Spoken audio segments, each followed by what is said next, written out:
Good evening, everyone, and welcome to this planning meeting of the Melton Borough Council, and thank you to all the members for making this extra planning meeting. I'm Councillor Alan Thwaites, Chair of Planning. Before we start, just go through some housekeeping. In the event of having to evacuate the council chamber, please leave by one of the 6 emergency exits around the sides of the chamber. Please assemble at the far side of the front car park, nearest to the park entrance. Officers will be on hand to assist anyone who needs any assistance. Please put your phone to silent during this meeting. We will be using the audio-visual system this evening, and the meeting will also be streamed live on YouTube.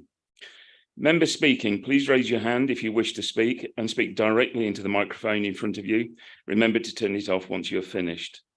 Members voting will be by raised hands. I'd like to introduce those present. The members this evening are, to my right, Councillor Allnut, Atherton, Roland Brown, Evans, and Marilyn Gordon. To my left is Councillor Mason, Glancy, Cumbers, Sharon Butcher, who's substituting for Councillor Higgins, and Councillor Pritchett. We have a team of officers present who are, to my right, the Assistant Director for Planning, Sarah Legg, Senior Planning Officer Andrew Cunningham, Senior Planning Officer Richard Redford, and Planning Officer Alex Coy. To my left is Senior Lawyer Tom Pickwell. We also have our Democratic Services team present, assisting with the technology and taking the minutes. That's Adam Green and Helen Ainge. So onto the agenda for this evening's meeting. Apologies for absence. As I've just mentioned, we have one apology, which is Councillor Higgins, and Councillor Butcher has been appointed as his substitute. I'd now like to ask the members to declare any interest as appropriate in respect of this item to be considered this evening. Councillor Allnut. Chairman, thank you. It's just to reassure people, really.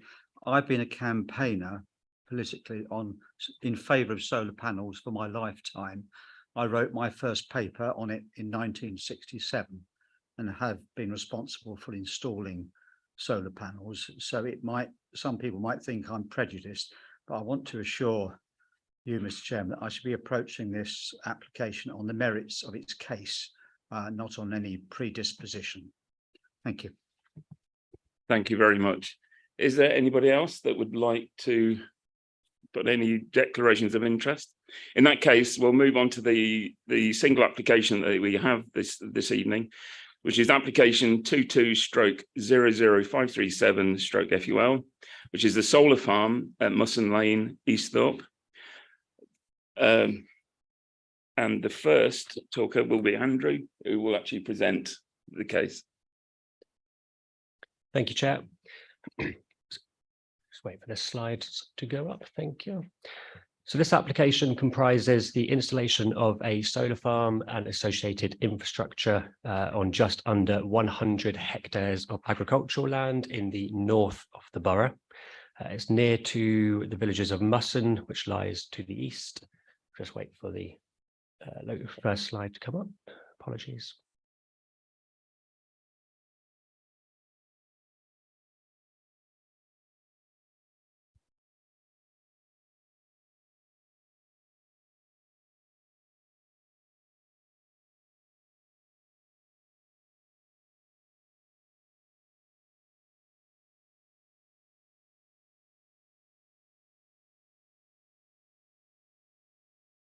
Perfect, thank you. So yes, the village of Musson lies to the east of the site, Easthorpe lies to the north, and Bottisford to the northwest. The A52 Bottisford bypass runs along the northern boundary, and Castleby Road lies to the west. Next slide, please.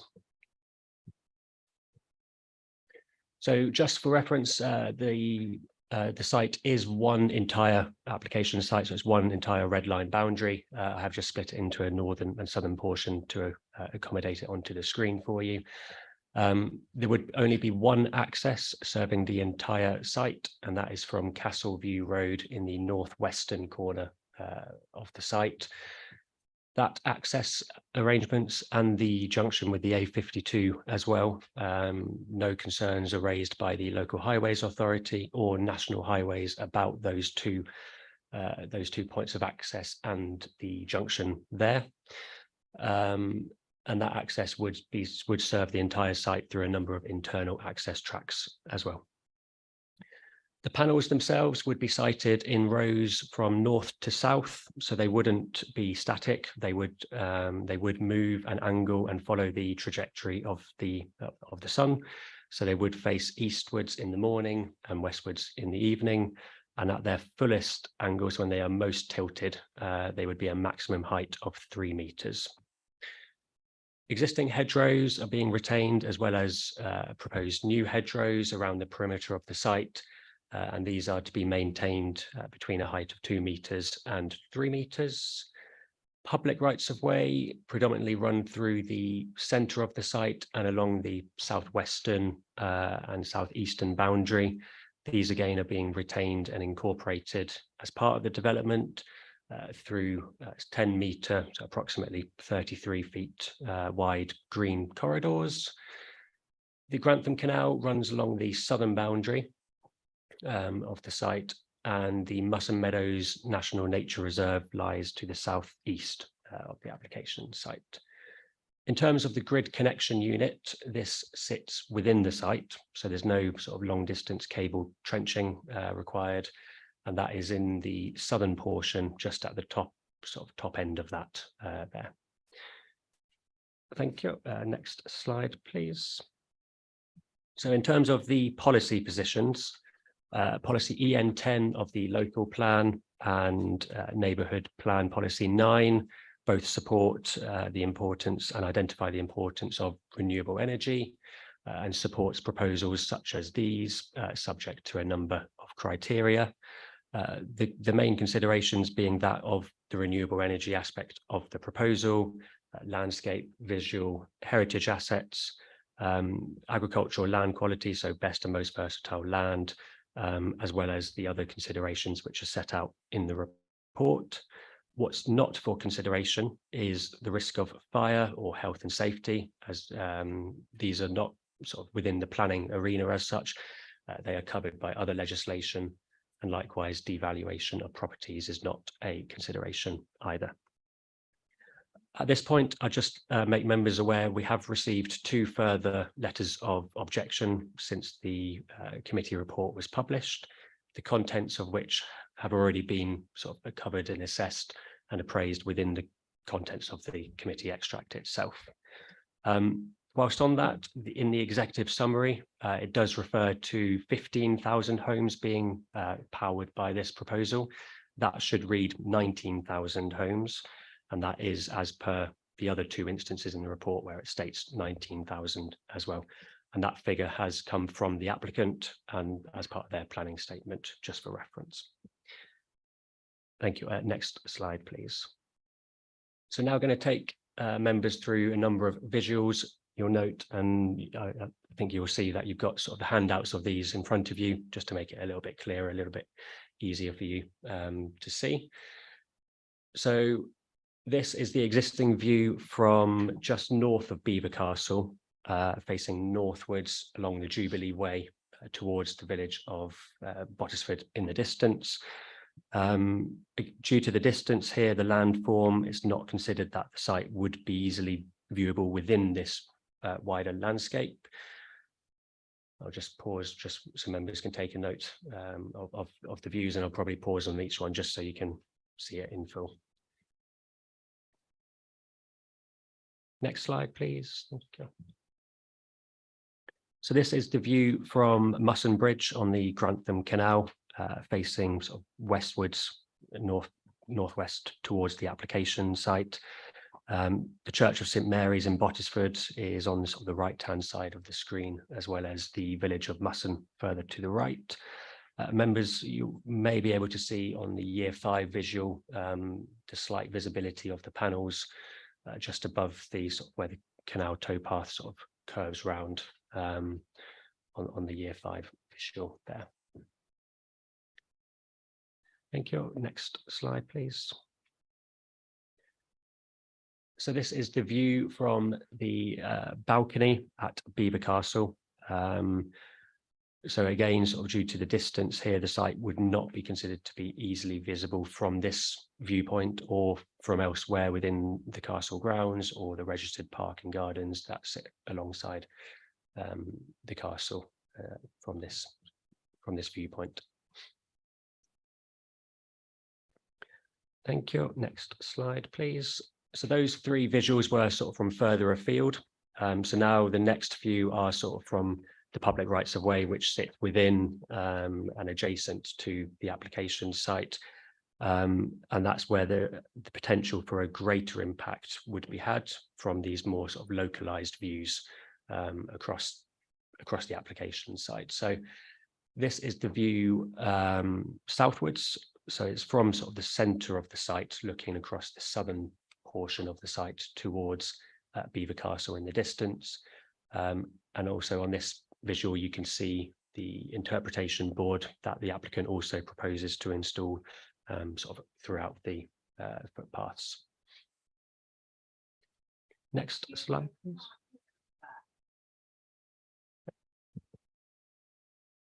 Can you hear now? Is that okay? Or yeah, of course. Is that better? Yeah. Okay. Perfect. So this view, yeah, next slide, please. Sorry. So this view is very similar to the previous one. It's just further along that footpath, looking southeastwards towards Belvoir Castle in the distance. And again, we're sort of on the most western boundary of the site. So the application and the panels themselves are in sort of in front of the view and then off to the left, majority there. Next slide, please. Thank you. So this is the view northwards. So again, sort of from one of the public rights of way, which runs adjacent to the application site, looking north towards the Church of St Mary's in Bottisford, which sits centrally within that viewpoint, and the panels and the additional hedgerow mitigation in the intervening fields between there. So it's acknowledged that there will be some visual impact, especially from these localized and sort of close distance views of the site. It's not considered to be significantly adverse. And with respect to the heritage assets, it's considered to fall within the category of less than substantial in terms of sort of the harm attributed to them, which needs to be weighed against the benefits of the scheme. Next slide, please. As part of that balance, consideration must also be given to the best and most versatile land and the fact that 7%, so quite a small proportion of the panelled area, would be on the best and most versatile land. Again, it might be easier to see on the handouts, but the blue shaded area in the northwestern corner is the grade 2 land.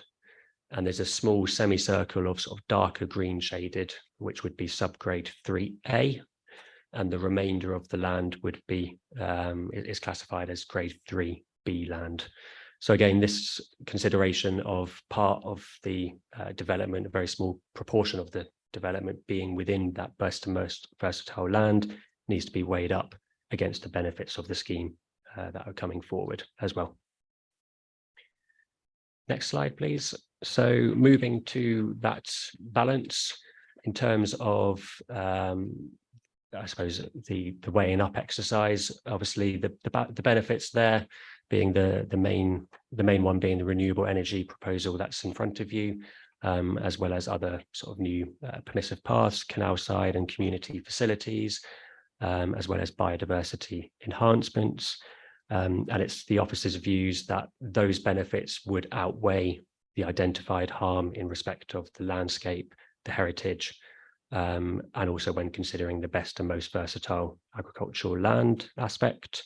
And it's for those reasons that the application is recommended for approval, subject to conditions. I will just pick up on a query that members raised regarding the date of the first export to the grid, and whether that could be conditioned in terms of sort of that to carry out within a certain timescale. It's the officer's views that it's not considered reasonable and necessary to do so.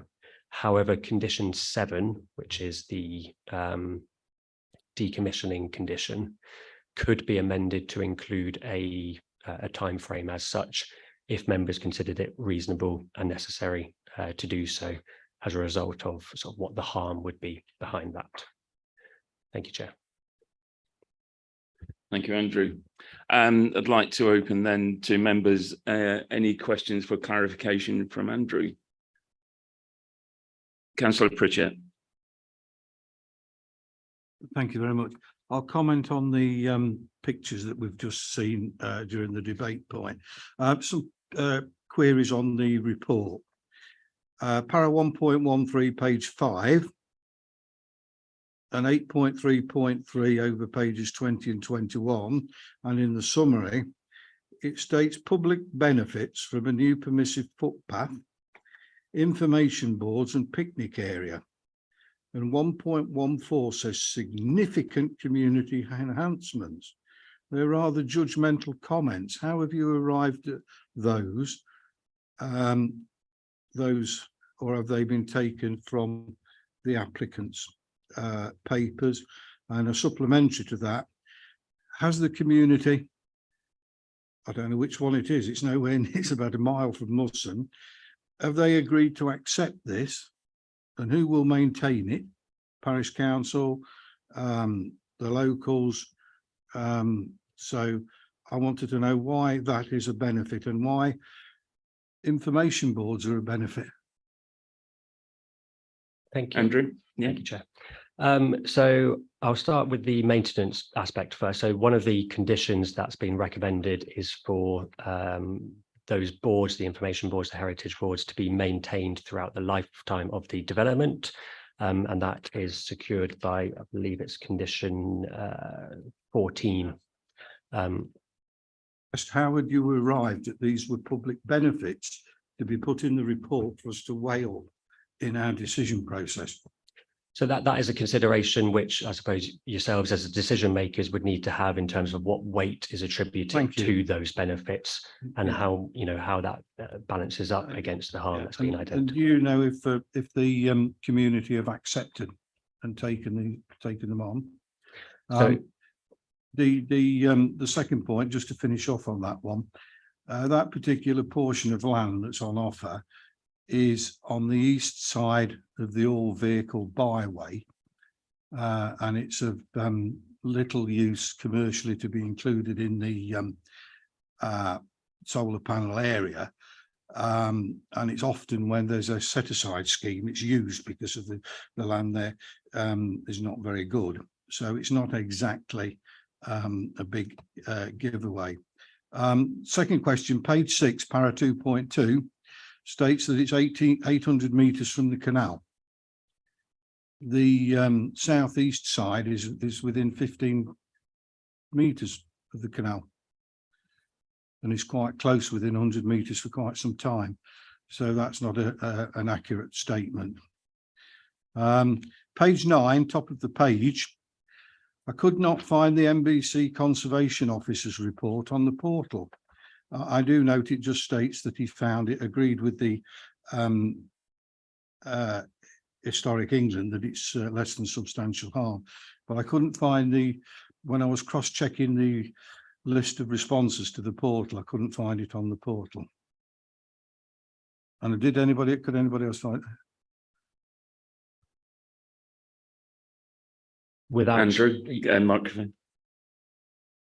So I just couldn't see it on the portal anywhere, and I mean he's concluded that it's less than substantial harm, which is not difficult because there's a definition for substantial harm where the asset is obliterated and completely rendered of no significance. So less than substantial harm is not a difficult conclusion. Can we allow Andrew to answer then? Sorry, Yeah, microphone.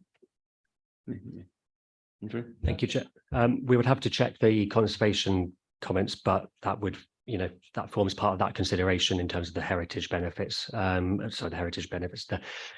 the fact that the Conservation Officer and Historic England both consider it to be sort of in that less than substantial harm, and that of course needs to be weighed against the public benefits. I would need to check about that, but yeah, thank you. Thank you. The next question is paragraph 8.34, page 18, bullet point 5, and 8.328 on page 20 proposes 10-metre wide footpaths with wild flowers. These would be within either a hedge one side or two sets of fencing. I was not clear from the papers who would maintain this. Is it within the package of being managed by the application, and are you expecting it in the landscape management plan? Thank you. Yes, so the applicant would maintain the overall landscaping of the whole site. So those hedgerows, those new tree planting buffers that has also been proposed, the existing hedgerows as well. That's been included within the applicant's landscape management plan that has been submitted. There is a condition requesting further details to support that existing landscape management plan, which would then include those details of maintenance again throughout the lifetime of the development. Does the biodiversity metric include the footpaths or just within the fenced area? It would be everything within the red line application site boundary.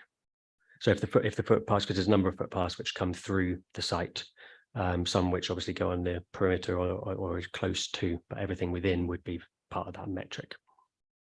What there seems to be a bit of an anomaly here. At the top of page 46, there's a condition that the footpaths are yet to be determined. They've got to send in the proposals. So when they send in the proposals, I would suggest that the proposals would go to the county council footpaths people on that.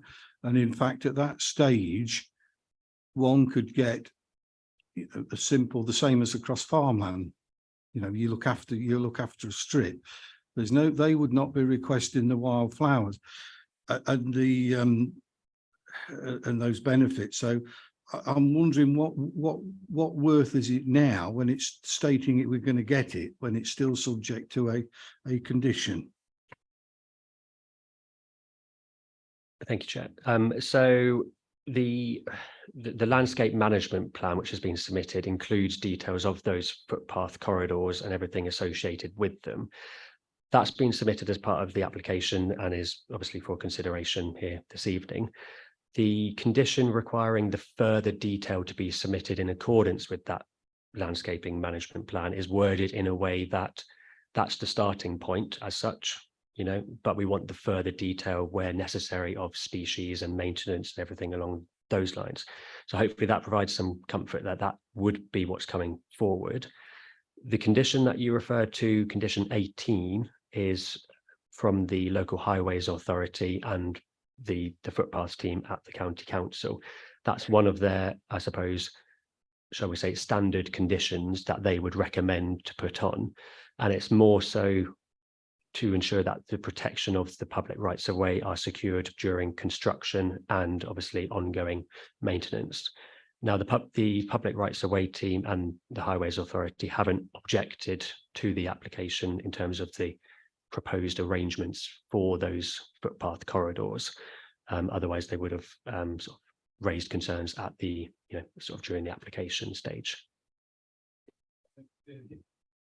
Before, I mean, it doesn't protect them from when they could, to satisfy the conditions, submitting something like any landowner to the county council. But I'll move on from that one. Para 8.384, page 27, and bullet point 8 and the fifth bullet point 8.164, page 37. It states flood and drainage betterment. Yet it's not been determined. There's a condition 11.20, page 2046, that they've still got the submitted a drainage plan. So how can we conclude now that flood and drainage is a betterment when they're yet to submit the to satisfy that condition? Thank you, Chair. So that, I suppose the flood and drainage aspect, they have submitted a drainage strategy proposing how they will drain the site adequately. That's been accepted by the lead local flood authority in terms of sort of what they have provided. Again, those conditions regarding the submission of additional details has come from the lead local flood authority. It's sort of something that they would recommend as part of their comments to provide greater and more detail in that particular area. In terms of the benefit of the flood and drainage betterment, again, that's something which for yourselves to put, appropriate weight on, and whether how much benefit it would be within the balance of the overall sort of consideration of the application. It would improve the current situation. So I suppose it could be a slight benefit. But again, that would be for yourselves to determine how much of a benefit it weighs up in the balance. I don't, I've looked at the papers and I like a lot of what I see, but the site would be sold on, shall we say, and the conditions got to be satisfied, and he could come back with another method. Moving on, seems to be a bit of a discrepancy amongst the papers and some of the surrounding information, particularly at the workshop. Para 8.44, page 29, states that there's a distance of 150 metres from Musson, when other reports are telling us 275 metres. Just how far are they from the houses on Allsthorpe Lane? We can check that if that's okay, Chair, to come back to that if that's okay. Chair, sorry. Councillor Allen. Could I please ask through the chair if that last point could be stated again? I didn't quite catch which documents are saying what distance. Only that's quite crucial for me. I just need to know. Councillor Pritchett. Yeah, there was a workshop with the parish council and ward councillors where the applicant stated that the panels starts 275 metres from the houses, and it was the furthest away from the domestic homes that they'd ever put it. And then in the report it says 150 metres. I'm just that was the point. Andrew. Thank you. Yes, we'll check that and come back to you if that's okay. Thank you. Yeah, that's fine. The other point, going back to the landscape management and biodiversity, I did notice within the biodiversity work that we're going to come back 1, 3, 5 and 7 years. I didn't know from looking at the conditions whether we were tight enough to get an audit done to make sure that we're getting those the management plan and the biodiversity gains. I wasn't quite sure. I'll leave that with you from our point of view. It makes it quite clear that early on they've got to send something within a year, but during the lifespan of the scheme, I wasn't clear. Sorry, what was the question again? Question about how do we satisfy ourselves that we're getting the biodiversity gains over and the management plan over the period of the scheme, and particularly 1, 3, 5, 7, 10 years as things grow. How do we know we're getting it? Thank you, Chair. So the condition 26 is recommended, and that's ensures that the development is carried out in full with the submitted biodiversity management plan. So as with sort of any sort of planning enforcement tools, details could be monitored to check that. With respect to the landscaping element, the landscaping management plan actually requires, I think it's the condition there that actually requires them to keep an up-to-date record of maintenance, which again, the planning enforcement officer can then request a copy of. It's worded out in the condition, and that can be sort of enforced as the development carries on. Getting down the list now, Chair. At 7% on best most valuable agricultural land at 18 acres, is there a de minimis, sort of a minimum number that you're allowed within an application? No, it's obviously for yourselves to weigh up again in terms of sort of the use of that land for the development being on a small proportion of best and most versatile, but weigh that against obviously the benefits of the scheme that's coming forward. There's no sort of set number. There was one on the vehicles, para 811.4, page 34, vehicle exiting. I couldn't quite understand that, where it didn't quite make sense to me about going east and west, coming out and turning across carriageways. That one. Thank you. So that is in relation to the junction with the A52 and Castleview Road. So the larger HGVs will be routing when they are leaving the site eastbound. So turning right out of Castleview Road onto the A52. And that's because if they turned left westbound, they would encroach over the eastbound carriageway. So that's where those vehicles, the larger HGV vehicles, would have to take that right turn. And that was agreed by that. It's the wrong way round. If they're going to turn east, they're going over the westbound one. So, okay, but you think you understand that, right? Final question is, you've got your important views on page 5 and 6, views 5 and 6 on page 22.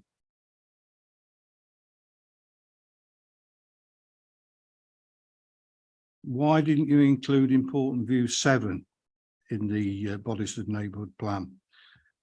The views south, east and south from the Woolsthorpe Lane area.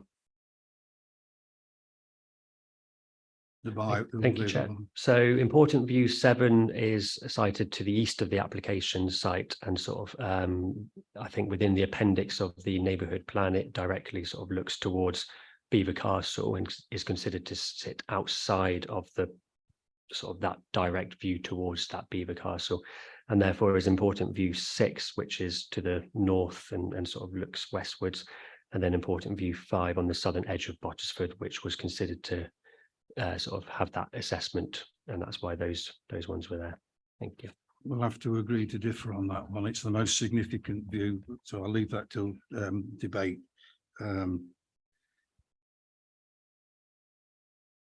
Thank you. Is anybody else like to? Councillor Mason. Yes, thank you, Chair. I'd just like to refer to the Historic England views in 2 letters, and they both make the same point essentially, but in slightly different ways.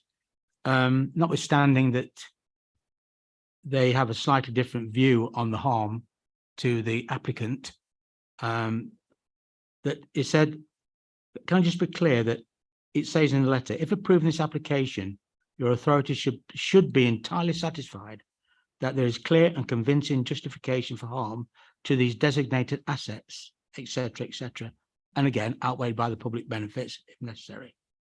You should be certain that the benefits of the scheme could not be delivered in a less harmful way, such as smaller scale development or alternative sites. That was the first letter. The second letter came in on the 5th of September, made the same point.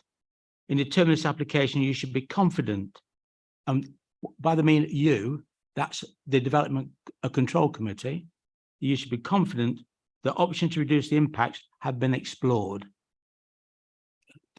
Do you know of any exercises that have taken place that would maybe fulfill that and give us the confidence that English Heritage are trying to put into the committee so that we can be reassured?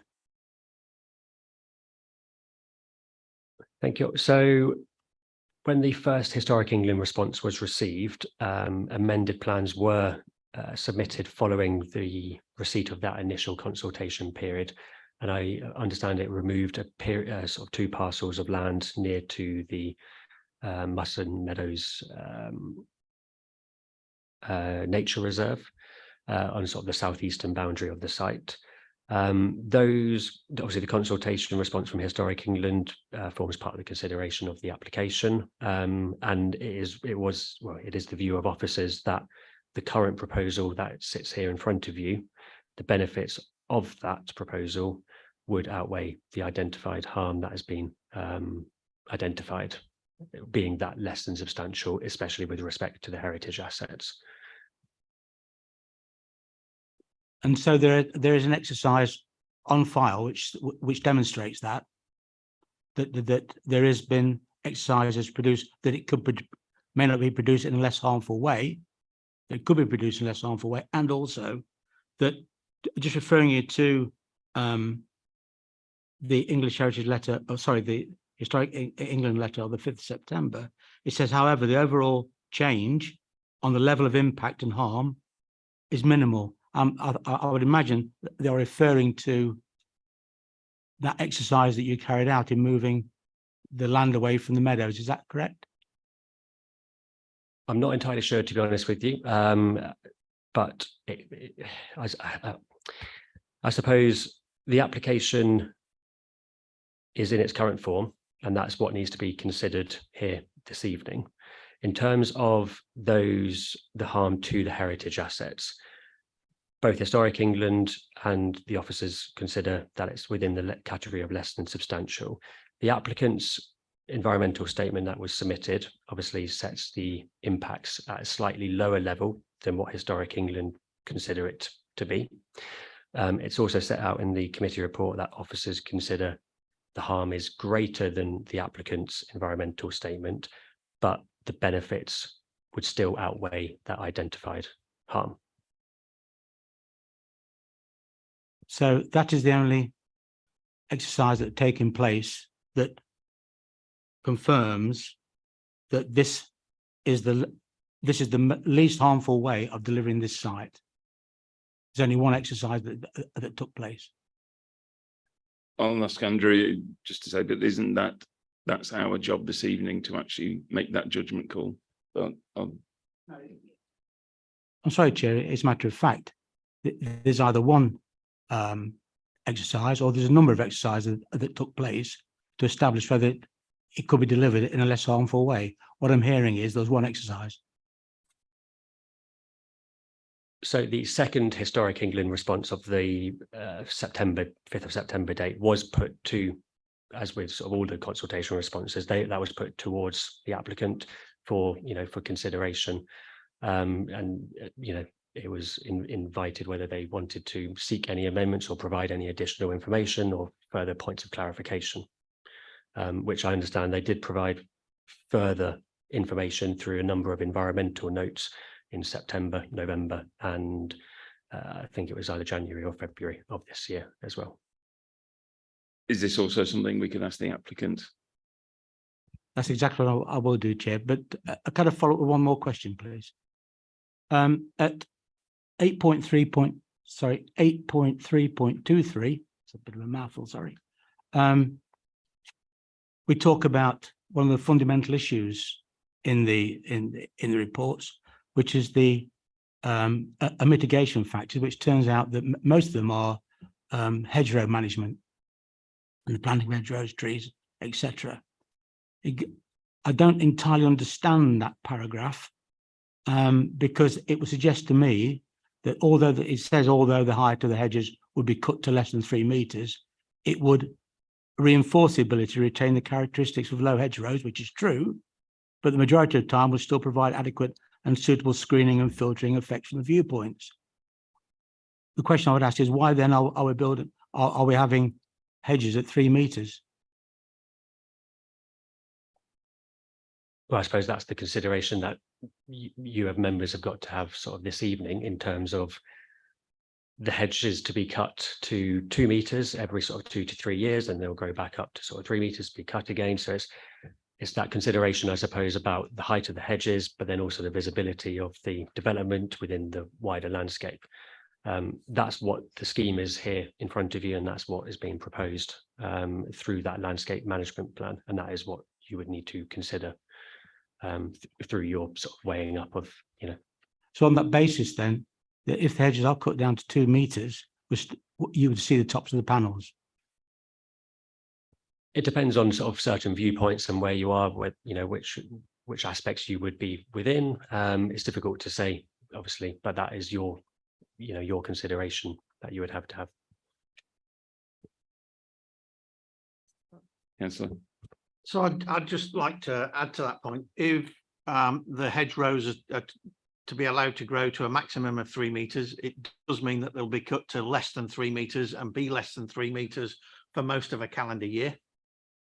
The solar panels are 2 metres when horizontal, i.e. laid flat, and 3 metres maximum when they're at their highest point. So you will, for most of the year, for most of the day, have significant sight of the solar panels, contrary to what's said in the documentation. So, I mean, is there a proposal that you want to put within there that which is the hedges are kept at 3 metres as a minimum?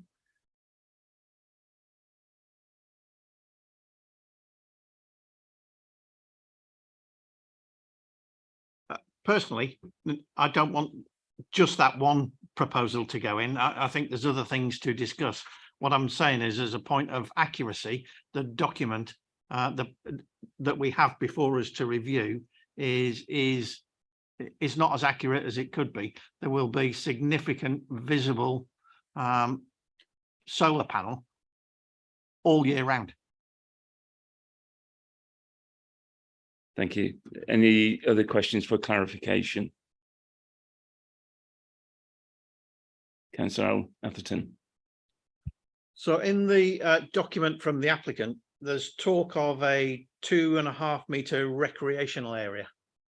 Yeah, I don't see that on the plan, and I don't see it discussed in the briefing document at all.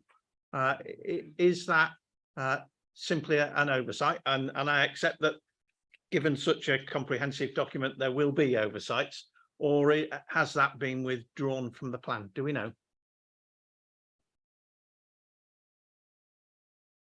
Thank you. So it might be one to ask the applicant, but they are proposing a number of sort of different community areas in terms of sort of picnic areas. There's a sort of a log classroom area going in, as well as the community orchard that's being proposed. So I'm not too sure exactly what the recreational area is that's referred to within the applicant's documents, but those are the aspects which are submitted on the plan. It could be to do with the canal side facilities, so where the Grantham Canal is sort of comes into the sort of the application near to the southern boundary, and that's where the sort of the information boards are, the picnic areas in the sort of in the most southern area of the application site. I believe it is in the report at 9. Just bear with me 1 second. Sorry. Excuse me, can we just pause the meeting for a couple of minutes? We just need to deal with the situation that's happening outside. So if everybody could stay and just wait there for a moment, and we'll pause the meeting.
Okay, everyone. Sorry, everything's sorting outside, so we will continue. Andrew, would you like to continue? Thank you, Chair. So in paragraph 9.11, that's where it sort of lists the benefits of the scheme. And that's where it says canal side recreational facilities. I think that's the recreational facilities that you're referring to, including community orchard, picnic area, and beehives. Thank you, Chair. Thank you, Andrew, but that's not what I would have seen as a 2.5 metre recreational area. It may be a sum total of 2.5 metres of public space to be used in various means, but it's not quite how I've read the document. But I will ask the applicant separately as well. And if you don't mind, Chair, I've got another question. Okay, continue. Thank you very much. And it's to do with condition 11.27, which is to do with the archaeological survey and associated paperwork. Chloe Cronogu Freeman from who is the senior planning archaeologist at Leicester County Council sent an email on the 26th of September, and you've quite rightly copied most of her requirements as the condition, but you've omitted to note that the WSI must be prepared by an archaeological contractor acceptable to the planning authority to demonstrate that the implementation of the written scheme of investigation has been secured. The applicant must provide a signed contract or similar legal agreement between themselves and their approved archaeological contractor, and that the Historic and Natural Environment team, as advisors to the planning authority, will monitor the archaeological work. Can we have that added to that condition, please? Thank you, Chair. So that part of the response from the county archaeologist is an informative. So it's within section 12 of the report, number 17, as an informative to the applicant.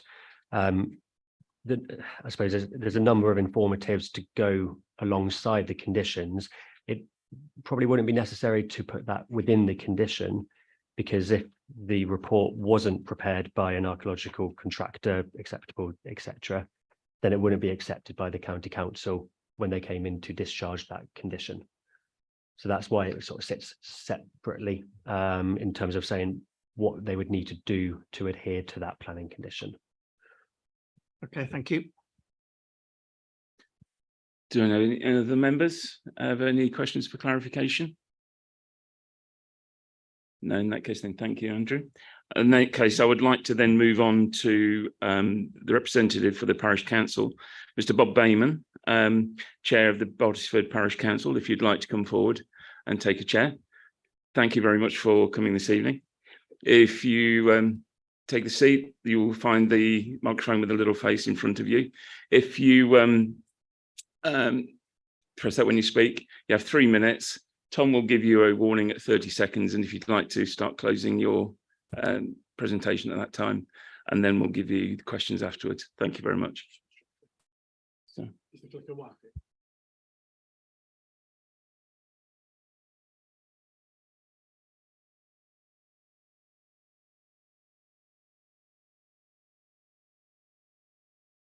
Thank you very much for the opportunity to speak to you. Firstly, I want to say that Bottesford Parish Council objects to this site, though in the neighbourhood plan, it makes it very clear we're very pro solar farms, and we can think of many, many other places more suitable across the parish. And our entire objection on this is about its location. I want to talk to you particularly tonight about landscape sensitivity and how it contravenes both the Bottesford plan and the local plan.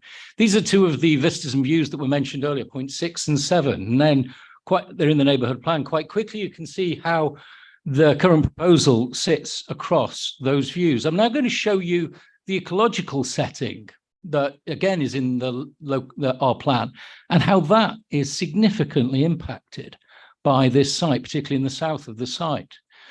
I'd like to show you the meadows, the SSSI, very important in terms of special scientific interest.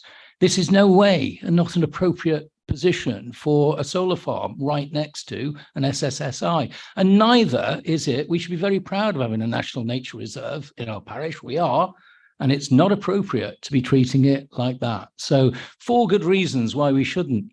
I'd like to now take you into the site and onto the footpaths and show you what happens when you look at some of the significant buildings around. So firstly, the Beaver Castle, a listed building, scheduled ancient monument. When the mitigation is put in, when the solar panels are there, that is what happens to that view. Let me take you to another one.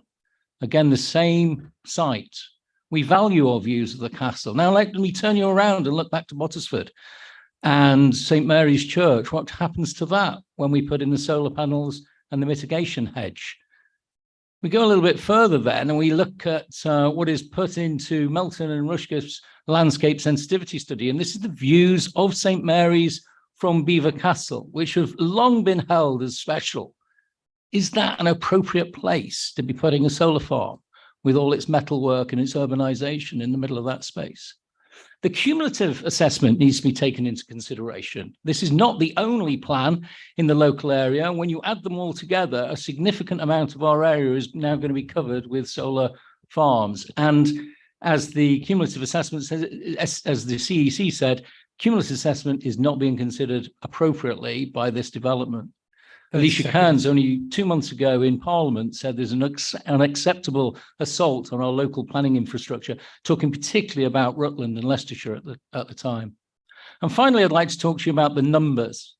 This is an incredibly inefficient site. When you look at the efficiencies of other particular sites across the country, if this was really designed to create 49.9 megawatts and 20,000 homes, then it really doesn't need to be anything like as big a size of space as it is. And we would say that this is probably because it's actually designed to create a lot more energy than that.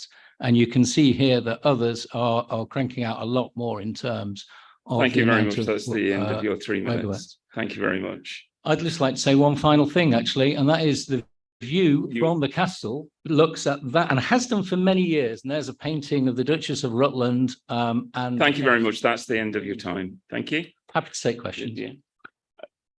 Right. Do we have any questions for the speaker, Councillor Olnett?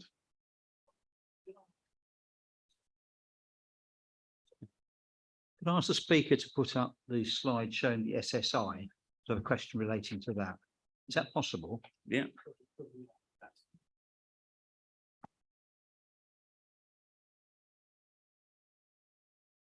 On the thing. I don't want to see the picture of the Duchess. That's the view I don't want. Thank you. Is that right? Happy with that. Hello, Duchess. It's the—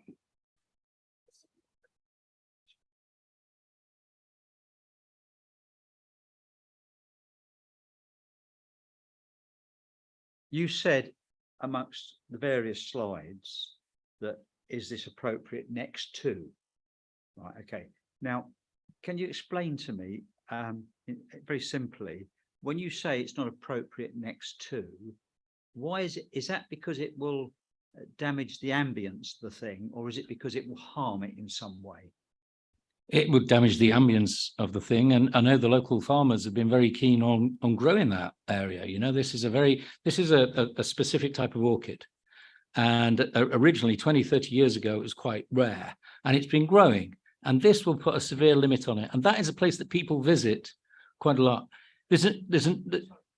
Sure. When you say it would affect the growing of the orchids, Yeah. in what way does the panels actually adversely affect that? Because it's a very delicate ecosystem. So nobody's actually tested orchids with plates of metal above them, which is just over the hedge and the hedge from where it is at the moment. Now, accuracy is a really big issue with this development, right? We've heard tonight that some of the papers talk about 15,000 homes. Sorry, can you just answer the question, please? I will, please. yeah, 20,000 homes. So there's a 30%. No, sorry, difference. nobody's asked you that question at this moment no, in time. The point I'm making. Sorry, I will stop you, and I will. Sure. If you want to answer future questions, Sure, please. Okay. Thank you. Yeah. Councillor Gordon first, and then Councillor Evans. Yeah, it's to do with the orchids. Now, I've had, something come through from one of the residents, where you live and that, and it said that to do with the rare orchids, if you have this panels and everything, you're going to have to stop the crop spraying, which means there's a risk of ragwort and thistles, which will damage the orchids. So I just thought I'd just bring that up. So it is a case of that they would have to stop the spraying. Yeah. Okay. Thank you. I don't know about the technicalities of what you just described, but I know that it's a very delicate and fragile ecosystem. So, we haven't really tested what will happen by putting this in next door. Councillor Evans. And thank you for your presentation. I'm sure you're aware that I was a councillor at Barkston when our solar farm came forward. And I did a lot of research, and the research on biodiversity and all the rest of it shows that, unfortunately, and I have to admit, the solar panels do no harm. If anything, they enhance the biodiversity, because as someone has just implied, and I know for a fact because I know. Sorry, what is the question, The Councillor Evans? question is, do you acknowledge the fact that these fields, when they're in agricultural intensive use, which they were sprayed? And I know the answer to it because I know the farmer.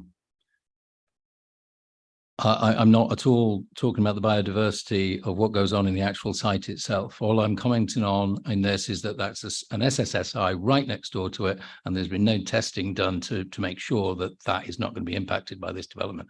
And we would highly assume it will be.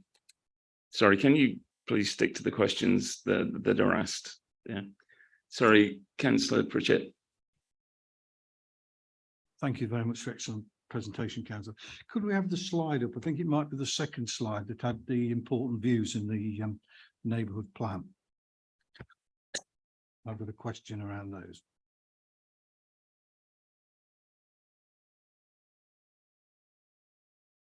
Right.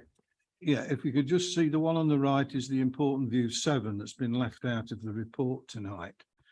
Now, that important view 7, in that you don't have to stand on the exact spot, in the area of Allsop Lane and the all vehicle byway, and looking at that angle, particularly the arrow on the left, as you can see, the arrow over the left looks over the site, and the escarpment that is mentioned in the narrative in the neighbourhood plan, I think I'm asking this question to confirm it, curves round towards Scanlon. So that arrow on the left there, you're saying that that's a valid and important view. Have I understood that correctly? Indeed, it is. So you're talking about that number 7 is the lower one of the two, and you're talking about the left-hand one of those two at the bottom. And yes, that is an important view within the neighbourhood plan. I would also suggest you look at the one above it as well, because in an effort to move it away from the village, the whole site was moved further up north towards the A52, and that totally gets in the way there of viewpoint 6. That again, the left-hand side of viewpoint 6, which is pointing directly at it. And that's the view along the lane, Easthorpe Lane, which runs from Musson across the A52 to Easthorpe. Thank you very much, Chair. Just for a point of clarity, Chair, on the map that you're looking to, is that as you see the arrow pointing down the track, you will see a line where the panels start. There's a proposal for a 280 metre long, 10 metre wide shelter belt, which will actually cut across towards that particular view. Thank you. Any other members got any questions? In that case, thank you very much for your presentation and thank you for your time. In that case, I'd like to call the next speaker, which is Breen Hammond. Apologies if I misspelled that. Co-chair of SAVE. Also speaking on behalf of 3 other objectors. So thank you for taking the lead role in that. Again, same instructions. Press the little face in the front. You have 3 minutes. Tom will give you a warning at 30 seconds. At that point, please start closing your presentation, and then we'll go forward for questions. Thank you very much. SAFE considers that the harms resulting from this proposal will vastly outweigh the benefits. The proposed site is a harm in itself, inappropriate because it contravenes national, borough and parish stipulations for environmental protection. It does not accord even with the solar industry's own standards for site selection. This is a site of just under 100 hectares, out of proportion to the village envelope, destructive to the amenity for local people, walkers and visitors to the area. If you're installing 130,000 3-meter solar panels and associated infrastructure, this surely has to result in a significant adverse effect upon the landscape character and must degrade it in the direction of urbanization. The recommendation that's been made to proceed is made at the expense of every provision in national and local plans designed to protect just this environment. Our full website, which was posted on the Melton Borough Council platform in July 2022, supplies a lengthy list of references for local plans and other plans that are contravened. Several statutory consultees and indeed bodies specifically engaged by the council itself have reported that the harms associated with the scheme are constantly being downplayed as slight, low, not significantly adverse, less than substantial, etc. We emphasize that these designations should not be accepted as objective fact. In fact, they are opinions. In particular, Cornwall environmental consultants have emphasised the additional effects on landscape character of cumulative consented schemes. And as you know, one was consented at Barkston recently. All mitigating landscape measures specified by JBM are dependent upon their maintenance for 40 years, in which we in SAVE have no confidence.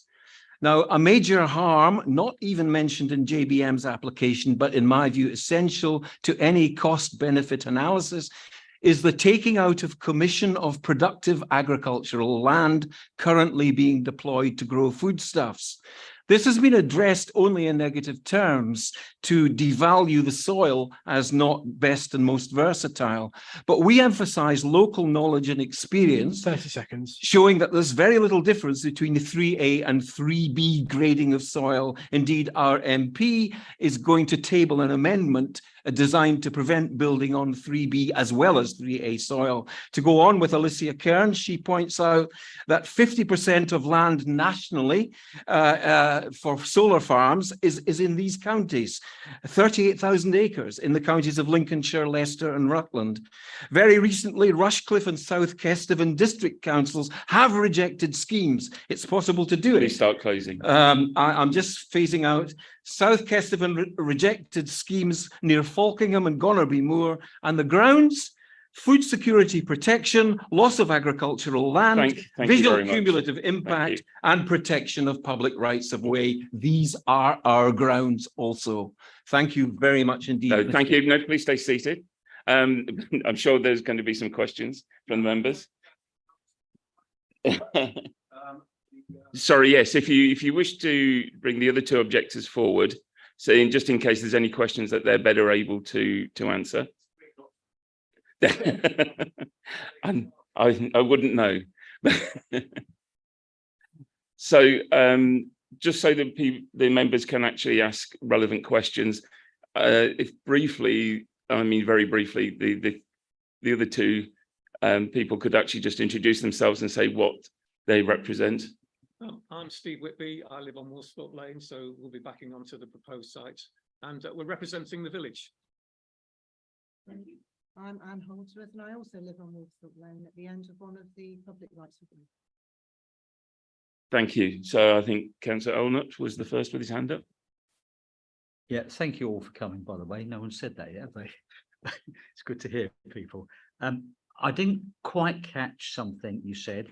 You said that something was contrary to the industry's own standards. Yes. And I didn't know whether you were telling me what those standards were and in what sense they were breaking their standards. Could you unpack that for me? I'm very happy to tell you what their standards are.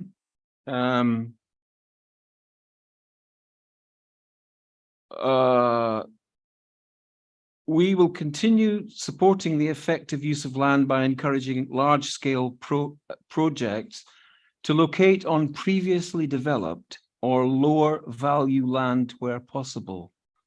In other words, their general advice is that you do not build on agricultural land, and that you certainly do not build close to an SSSI, which is in all the documents of several different bodies. This is the British Energy Security Policy paper, 7th of April 2022, and that's taken up by the solar industry. Solar industry, ground-mounted solar PV projects should utilize previously developed land, brownfield land, contaminated land, industrial land. Land selection should aim to avoid affecting the visual aspect of landscapes, maintain the natural beauty. These are the provisions of the solar industry, and I can give you the reference. No, thank you. Thank you. Any other members have any questions?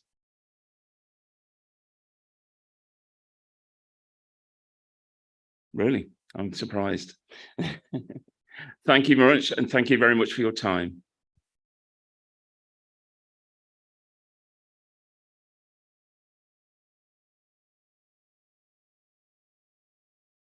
In that case, then, I would like to call forward Conor McAllister, representing the applicant. Thank you for coming this evening, Conor. The instructions you've heard, the little face on the microphone. When you're ready to talk, you'll have 3 minutes. Tom, again, will give you a warning at 30 seconds. Please start closing at that time, and I will stop you after 3 minutes. Thanks very much. Thank you, Chair. Good evening, Chairman and Councillors. Thank you for the opportunity of speaking to you here today. My name is Conor McAllister, and I'm Senior Project Manager at JBM Solar. I'm a Chartered Town Planner and have worked in the solar energy sector for over a decade in the UK, and I'm pleased to bring forward these plans for a solar farm within the grounds of Beaver Estate, which have been recommended for approval. As you all know, we're in the midst of a climate emergency, a position Melton Borough Council also declared in 2019. The record rainfall we experienced this July is yet more evidence of the challenges facing us now and in the years to come. We are still in the midst of a cost of living and energy security crisis. These factors combined are key reasons behind the need for the UK to accelerate its generation of clean and renewable energy. To address these crises, the government has pledged to create a net zero electricity grid by 2035 through legally binding targets. Similarly, Melton Borough Council have pledged in 2019 to play a role in tackling climate change and reducing carbon emissions. Our application delivers on these aims by providing sufficient energy to power the equivalent of over 19,000 homes that would otherwise be heated through expensive fossil fuels. It will also offset over 1.6 million tonnes of CO2, which is the equivalent to taking over 1 million cars off the road over the lifetime of the project. These are benefits that must carry substantial positive weight in the planning balance. It is imperative that we have a serious debate as to where our priorities now lie. With current energy costs, many of your constituents may struggle to afford their bills this winter, or indeed for the foreseeable future. With solar energy now being over 4 times cheaper than gas in the UK, this is an opportunity to do right by our constituents and show progress which will ultimately help drive down their bills. Over 115 of them have already shown their support for this scheme, and I urge you to listen to them. We have worked harder and longer on this scheme over the past 3 years, working to maximise local benefits and mitigate any potential harm. In addition to new green energy, the plans will also deliver significant green infrastructure for the local community to use, including a 2.5-acre canal-side recreation area, a heritage trail, enhanced footpaths, and an outdoor classroom. Our site selection report demonstrates that there are no other suitable or available sites within Bottisford Parish that could accommodate this scheme. Furthermore, when we surveyed over 100 local residents, 86% of them said they supported renewable energy from solar farms. In summary, this application delivers on local and national aspirations for a cleaner and greener UK, whilst also providing much needed energy security and delivering benefits for local residents. It has also earned the support of over 115 local residents. I sincerely hope that you recognise the important role that schemes like Beaver Solar will play in the UK's future and Leicestershire's future, and approve this application. Thank you for your time. Thank you very much. Can I call Councillor Mason called first? Thank you very much. Thank you. And thank you for your presentation. Just for the sake of clarity, I got your glossy a brochure through, and a very good read it was too. And also I looked at the website. There are some conflicting numbers on all of them. I just want for clarity to know what are the correct numbers. There's numbers on the website which are lower. There's numbers that you are in the report which are lower still. And I'm particularly concerned about the amount of carbon dioxide that you say you will secrete from the atmosphere. So the website is actually the original consultation website, which is quite outdated. We left it up there so that people would still have access to the original plans. The plans have changed since then in the couple of years, as you know. Indeed, technology has moved on, and the efficiency of solar panels has increased in the region of 20 to 25% since the original application was going through the pre-app stage and consultation. The result being the figures you should rely on are the most recent figures sent to you, which was over the 1.6 million tons of CO2. That's based on our most recent modeling using industry approved PV software using the tracker panels. Thank you for that. Just to confirm that, that am I right in thinking that in the report it says 30,000 tons of saved per annum? Again, that's a legacy figure. So our most recent calculations, which perhaps officers aren't fully aware of, in the sense that we haven't submitted any detailed PV syst as part of the planning application, is considered commercially sensitive, the report itself and how we design our solar farms. But our most recent modeling is 40,000 per year, which equates to over 1.6 million over the course of the 40 years. So the report we have is incorrect. It's just the nature of how quickly the technology is moving forward. So we rerun our models every few weeks or every month based on what panels are becoming available on the market. And yeah, we haven't notified officers of our most recent modeling, but yeah. Okay, thank you for that. But just taking that forward, if I read that correctly, then on an annual basis, that's 41,645 tons per year taken out of the system. Is that more or less correct? That's correct. Thank you. If I take that forward again, just because I'll explain the reason I'm doing this. We have a duty to weigh the public balance, the public good in the balance against the harm. And so I need the paper that we have is very, very descriptive and it quantifies very well the harm, but within the paper, it doesn't quantify the public good. And I do mean quantify. So I've tried to do some numbers to quantify it myself. Perhaps you could advise me whether I'm on the right track here, if that's okay. But to take the 41,645 number, the only fixed point that we have in the calculations I see is the 5 megawatt. Houses are houses. Some people use more electricity, some people use less, etc., etc. But 5 megawatt is 5 megawatt is 5 megawatt. If you use 5 megawatt, according to industry that I've been looking at and doing some research, that 5 megawatt saves 2,150 tons per annum. Would you agree with that? No, so it's important when you're calculating the potential output of a solar farm.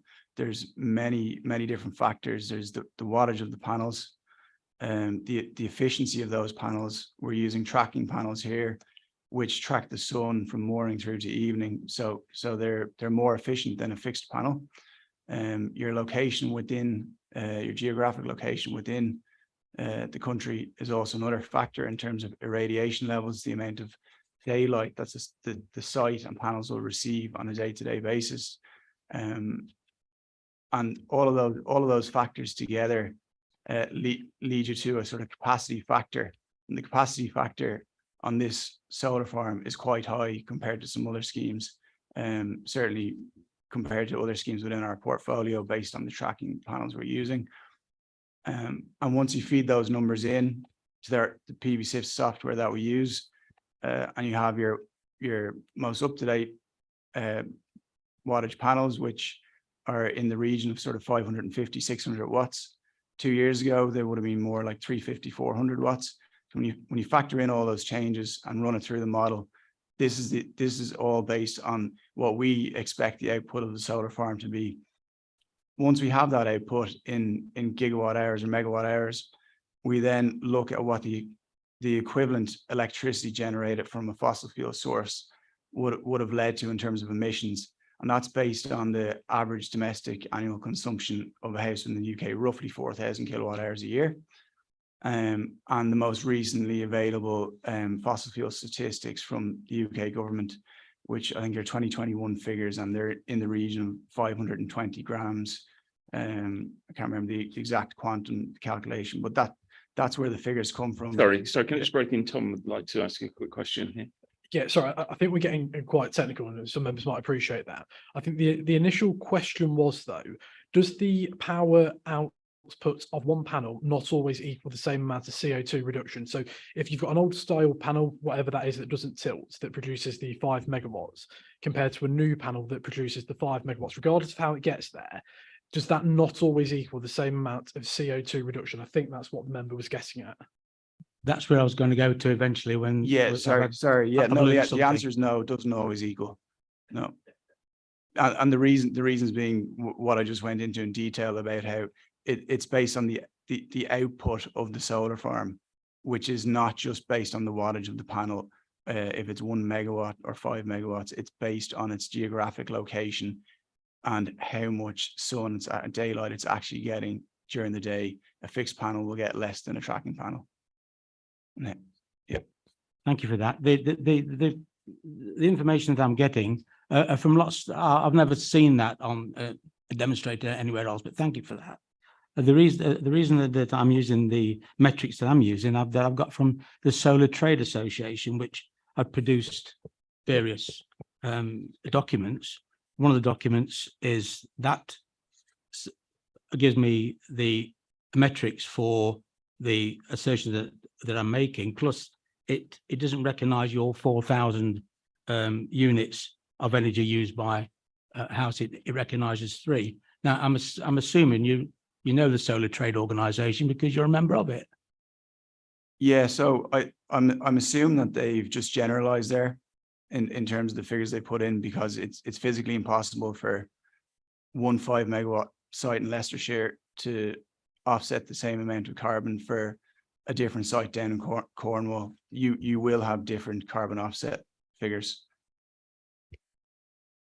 Okay, so on that basis, then what you're telling me is there's been fast increase in efficiency, that you've made some particular gains on this site, and is there not any room for improvement of the site, i.e. Looking at the way the site is configured, making it smaller? I go back to the question that I raised with the officer regarding historic England's position, and we must be absolutely satisfied that we've explored every opportunity. Is there no opportunity? Is that what you're saying, even though despite all these efficiencies? I guess what I'd say in relation to that is we went through a very long and protracted set of discussions with Historic England throughout the evolution of the scheme. We made a number of amendments, including stepping back the panels from the public rights of way where important vistas existed. So as you look north towards the Church of St. Mary's in Bottisford, and as you look south towards Beaver Castle. So in terms of Historic England's remaining comments, the only way you would really be able to fully reduce the harm further would be to remove, say, 50% of the site, and then you would remove any potential less than substantial harms on either the church in St. Mary's north or Beaver Castle to the south. But The reason the scheme is designed as it is, and that we can't reduce it any further, is it's designed to maximize use of the grid connection, which is 49.9 megawatts. And in terms of viability, it's going into a 132 kV line. Costs of these connections are in the millions, 5-7 million pounds just to build a substation and connect to the grid. So it's not economically viable to have a scheme half the size of this and connect into that line where the available grid capacity is. Just following on from that, thank you for that, Dan. Just following on from that, I've had a brief look at 2025 solar farms across the country. In fact, some of your own solar farms, and it seems to me that when I look at them and gain the best possible information that I can, because obviously, like you say, some firms don't want to release sensitive information, and I can understand that. But if I look across the piece, there are many firms which are producing 49.9 megawatt outputs on significantly less land. How do you respond to that? So obviously the amount of output will vary. You can still have a 49.9 megawatt connection on a 200-acre site, but it won't output as much electricity, and it won't maximize use of the grid connection. And it comes down to a viability point, and also getting the most output from the grid connection. In this case, I guess the grid connection costs come into it. So on some schemes, other developers, even ourselves, we would have smaller schemes where grid connection costs are very cheap, which means you can afford to have a slightly smaller scheme, and the scheme still stacks up from a viability perspective. In this case, we don't think it does stack up if you go any smaller based on our grid connection costs on this particular site. So it is very site specific.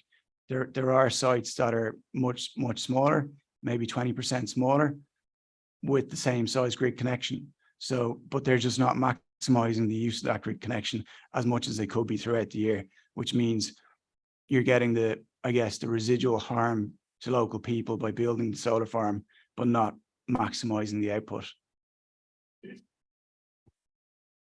I'm sorry to labour this point, but you make a great play of Cotmore in your pamphlet, and Cotmore is not a million miles away from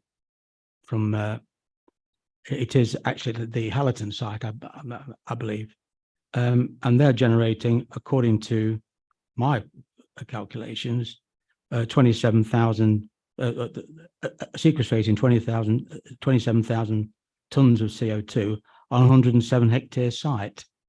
That's not dissimilar to the site that a Beaver or the proposed Musson site. How are you generating 27,000 there and 41,000 here? Again, those figures are outdated for Cotmore. I'm actually the project manager on Cotmore. I oversaw the entire planning application process and the appeals process. It's actually starting construction next week. The figures used in that application are at least a couple of years old at this stage. If we were to rerun the models for Cotmore, which we have done, the output would be very similar to what we have here today at Beaver.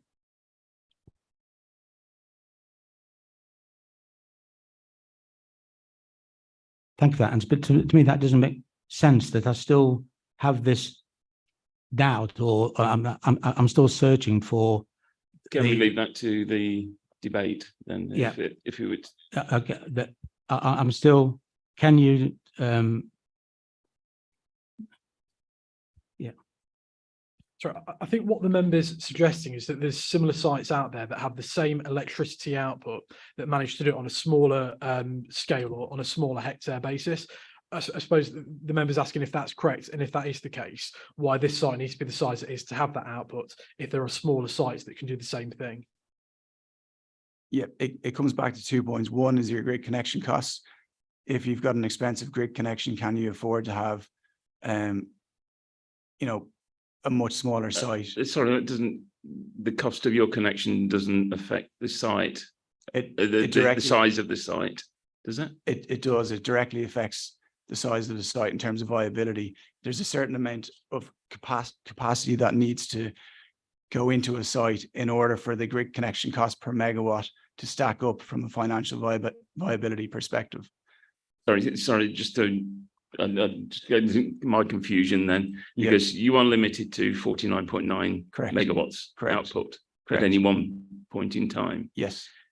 So the cost of the connection and I'm struggling to actually see where the size of the site actually is dictated by the output that you can put in. You know, if you can produce the power from a particular site of size, the actual cost of that connection, yes, that's a material consideration for you as a business, but as far as planning is concerned, it's not. And where we are trying to balance the good versus the harm, I'm afraid that that cost of that connection is, I feel, immaterial, unless you can tell me otherwise. So it comes down to viability. So there is no scheme if we install less panels on this particular site based on our connection costs for the grid, we don't have a viable site. On other sites, you might have a cheaper grid connection, in which case you can install less panels. I think the bit where maybe is causing the confusion is the 49.9 megawatts is the export connection. So that's AC capacity. Panels produce electricity in DC capacity. So if you will always be capped at 49.9 megawatts, but on a scheme like Beaver, we'll be able to produce more electricity throughout the year across all seasons, as opposed to just so by installing more panels on site, you're bringing up the generation profile of the site in winter, spring, and does that answer your question? Not entirely. I mean, and apologies, because I know there's many members waiting to talk, but I will ask one of the questions which we did actually ask in the workshop, because the 49.9 megawatts output is your peak. That's on a good sunny day, whenever one happens, for a number of hours. And that's the time when you can actually put 49.9 megawatts into the system. Obviously at night, because this isn't a battery site, is not producing anything.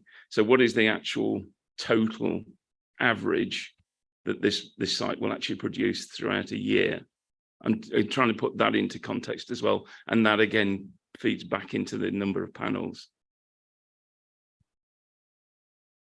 I don't have the exact figure because I don't have the PBSIS report here in front of me, but it's the equivalent of at least 19,000 homes times 4,000 kilowatt hours, whatever that translates to. Again, my apologies to all the members as well, just because that's a figure which in my mind, I'm sure there's many others need to actually clarify. When you say 19,000 homes, what does that actually mean? Does that mean that you can actually, is the equivalent electricity for 19,000 homes, 24 hours, 7 days a week? That's correct. For one entire year. So the average domestic consumption of a house, which is roughly 4,000 kilowatt hours. I don't have the exact figure in front of me, so that's correct. Can I just stop you? If Councillor Pritchett is actually going to leave the meeting, we'll either have to suspend the meeting while you're out of the room, or you potentially won't be able to vote at the end of the meeting. We will take a comfort break after this, the speaker. Sorry, please continue. I've lost where I was there. Sorry. Yes. Sorry, 19,000 homes, and trying to understand that as a metric, because this is a metric which changes constantly. So it's based on the government have national statistics for our average annual domestic consumption figures per household, and you can look at it on district or UK wide basis, but give or take, it's around 4,000 kilowatt hours, 365 days a year, 24 hours a day, 7 days a week. And we are saying that the amount of electricity that this solar farm will produce will be equivalent to providing 19,000 homes with 4,000 kilowatt hours of electricity. Again, please beg my pardon, but that's saying how many hours in one, on a good summer's day, that might be 12, 13, 14 hours. Yeah. On a bleak winter's day, 5 or 6 hours. Is that correct? Yeah, it's an average. So obviously, it's you know, a few solar panels won't provide. If you have a few solar panels on your house, it's not going to provide all your needs in the depths of winter. In summer, it probably will. Okay, thank you for all the. But Councillor Ronan Brown was the one that's been waiting the longest. No, okay, sorry.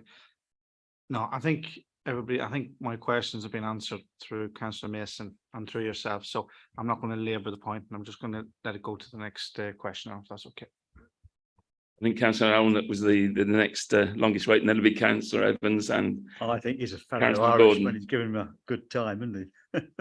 Listen, just a small question. Are you aware that you can get actually voltaic production even from the moonlight? Because I do on my panels. It's not just sunlight. Are you aware of that? Are you? I actually wasn't aware of that. Well, I've learned something new today. You should be. Never mind. But now, two important questions actually. You heard the previous speaker, and by the way, thank you very much. You're doing a grand job. The previous speaker said that he felt that industry standards indicated that what we should be doing is siting it on a brownfield site, etc., etc. And in your statement, you said earlier that there were no other sites in the Bottisford area. So my obvious question is, why are we just talking about the Bottisford area? Why are we not talking out a bigger area? Why are you not looking elsewhere to a brownfield site outside of Bottisford, for example? Yeah, sure. So we did look outside the Bottisford area. Our site selection report sets out the exact search corridor that we used. So we searched, I think from memory, it's 20 kilometers up and down the 132 kV line that we're connecting into, and a kilometer either side of that. So in terms of anything beyond a kilometer is considered unviable based on the cost of cable. So we did search a 20 kilometer, 2 kilometer wide corridor up and down that line. We then overlay all of our planning and environmental constraints using software, looking at things like agricultural land classification as the first sort of constraint in the hierarchy, and then moving down to more granular level sort of environmental like flood risk. And yeah, I understand it that you're being driven by the location of a particular site for the box of tricks that's going to pump the electricity into the network. Is that what's driving it? So yeah, so any renewable energy development or power station is grid led initially. So you need an available grid connection. You need a method of export to the national grid. So in this case, we did identify capacity within that 132 kV line, and we secured capacity with the DNO.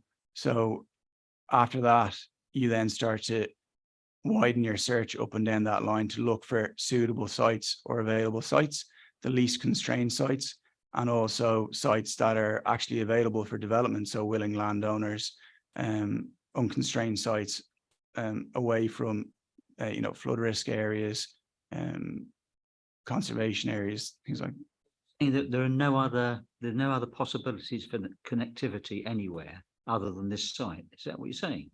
I'm saying there. We've looked at other sites. When we ran our analysis, there would have been other pockets of unconstrained land that were potentially suitable, and we would have contacted those landowners, but there may have been no reply or interest from landowners in those other locations. So it's a combination of factors. Yeah. Councillor Evans, and thank you for waiting for so long. Thank you, and thank you so much for your time on this. I've been through this before, a year ago, was it? I think a year ago on this at Darkston. obviously you've made it very clear to me, and I've had this before, it's a very complex area. You cannot compare it one site to another, because in Cornwall, they produce a lot more, for obvious reasons, better sunlight, angles right for the sun, better. So members must get that head right. You can't, this is a planning application in itself at this site next to obviously a capacity, and we all know, everybody's seen the news, haven't they, that there's capacity on our network is very limited at the moment. And obviously you've made a very big point of the fact its viability. I'm right in saying therefore that the maximum you can put into this site is 49.9.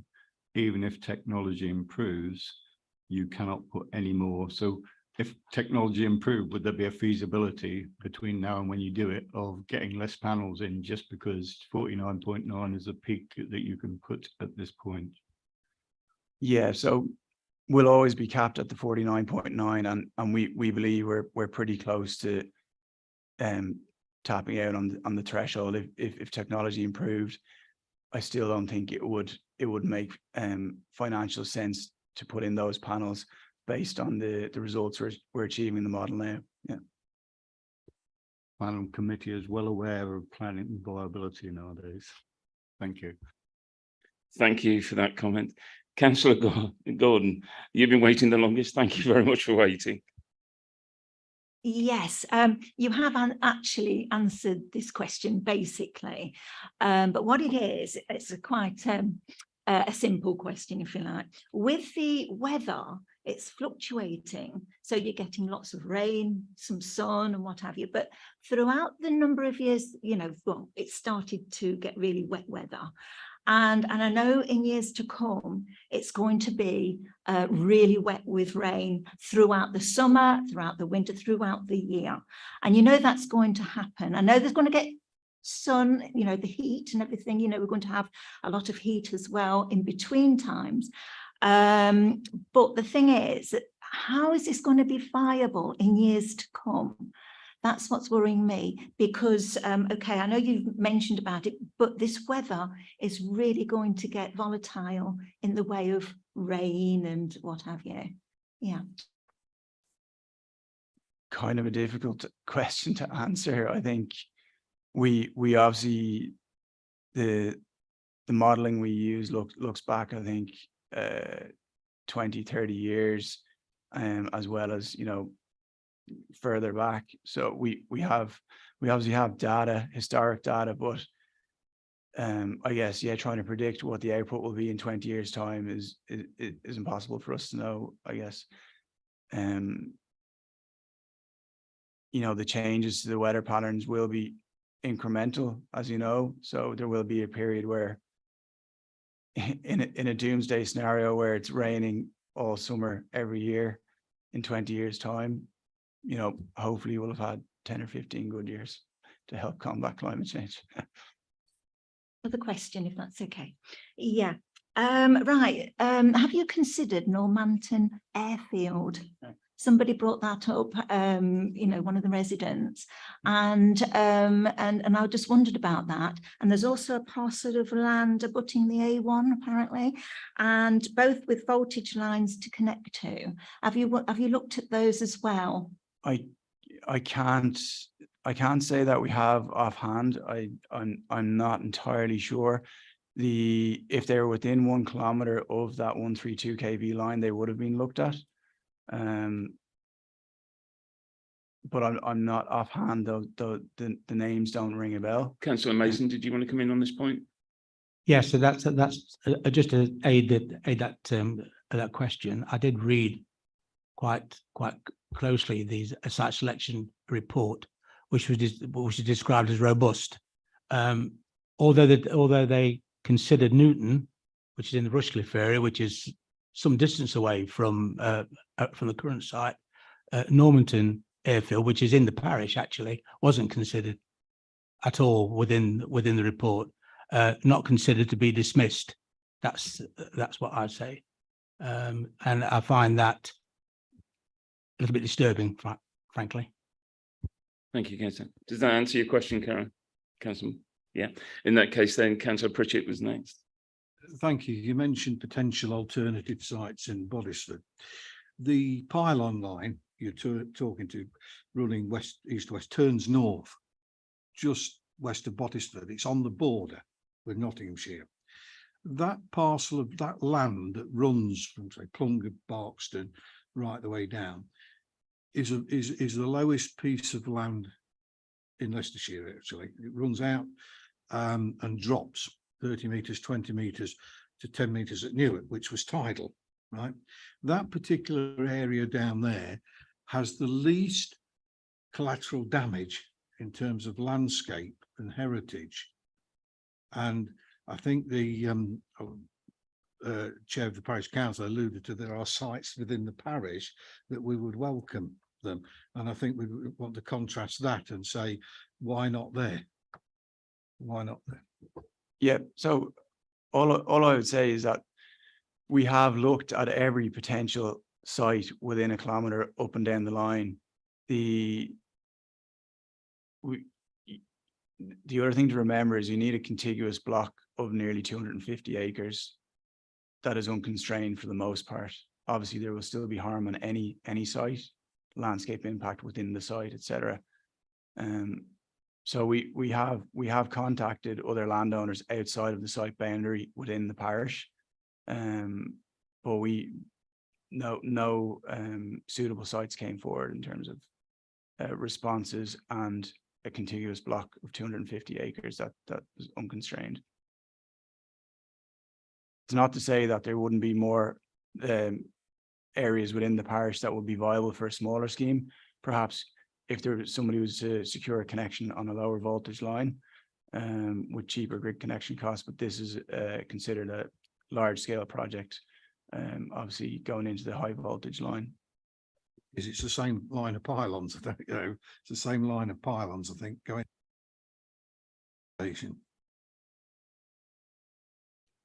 There could be neighbouring landowners want to get involved, but I think I've got an answer to that question. Okay, I'll go to Councillor Butcher next, and then it'll be Councillor Evans, and then Councillor Holnett. Okay, I think it was Save that suggested that the south and west side would be better. Did you actually look at that? Sorry, say that again. Save on they put the they suggested that the south and west sites would have been a lot better. Is it south and west sites within the site selection report? Is it? Yeah. Yes, well, just this question. Yeah.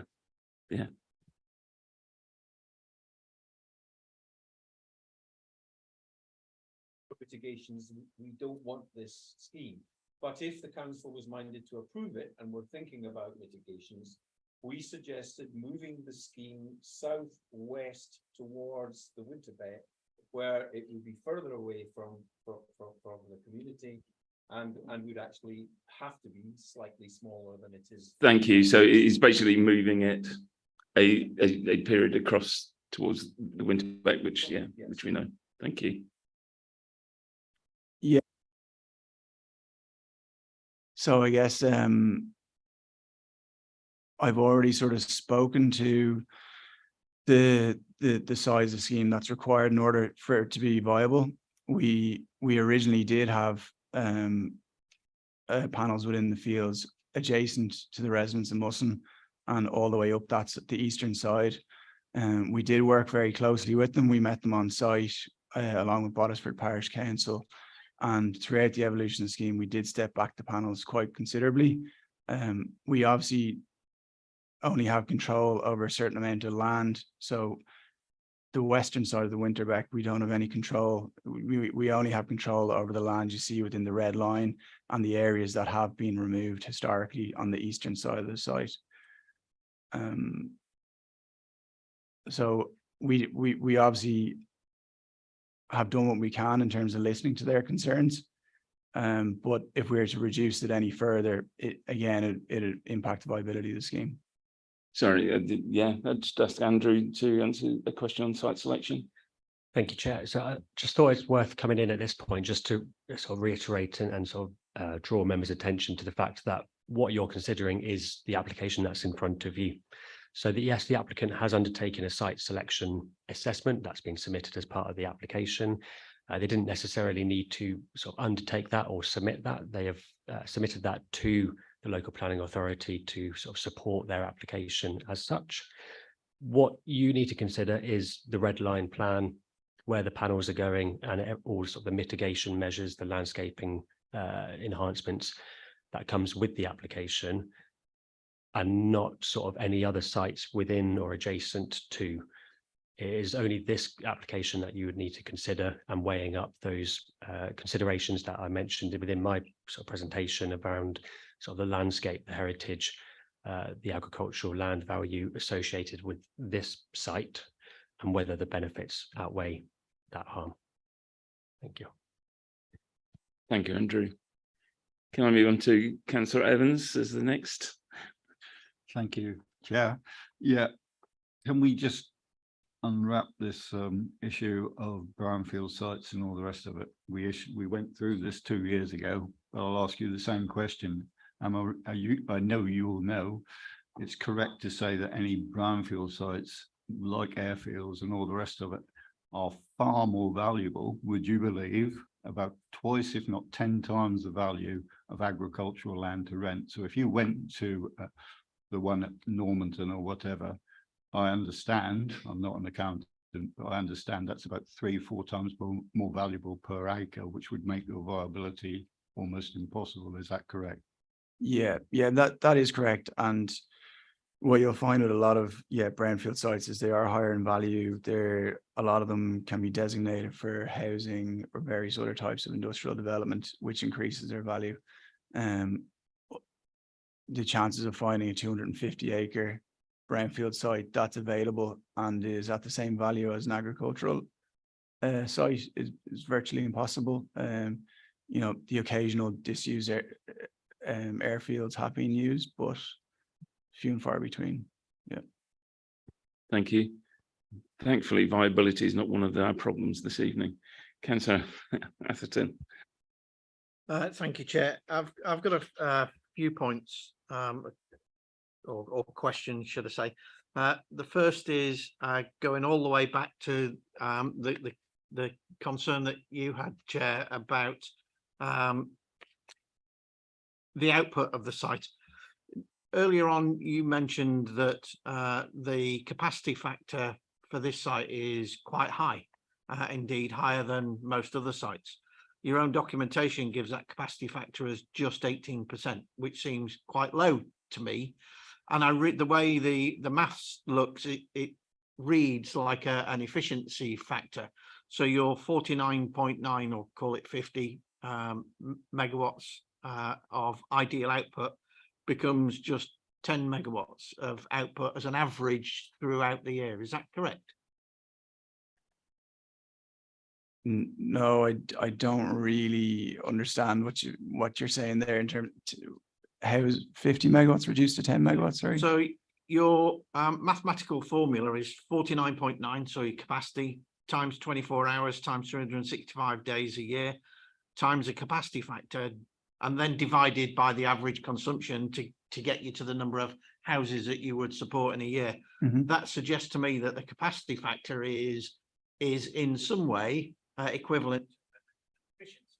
So Yeah. Output of 49.9 megawatts, in fact, becomes an average.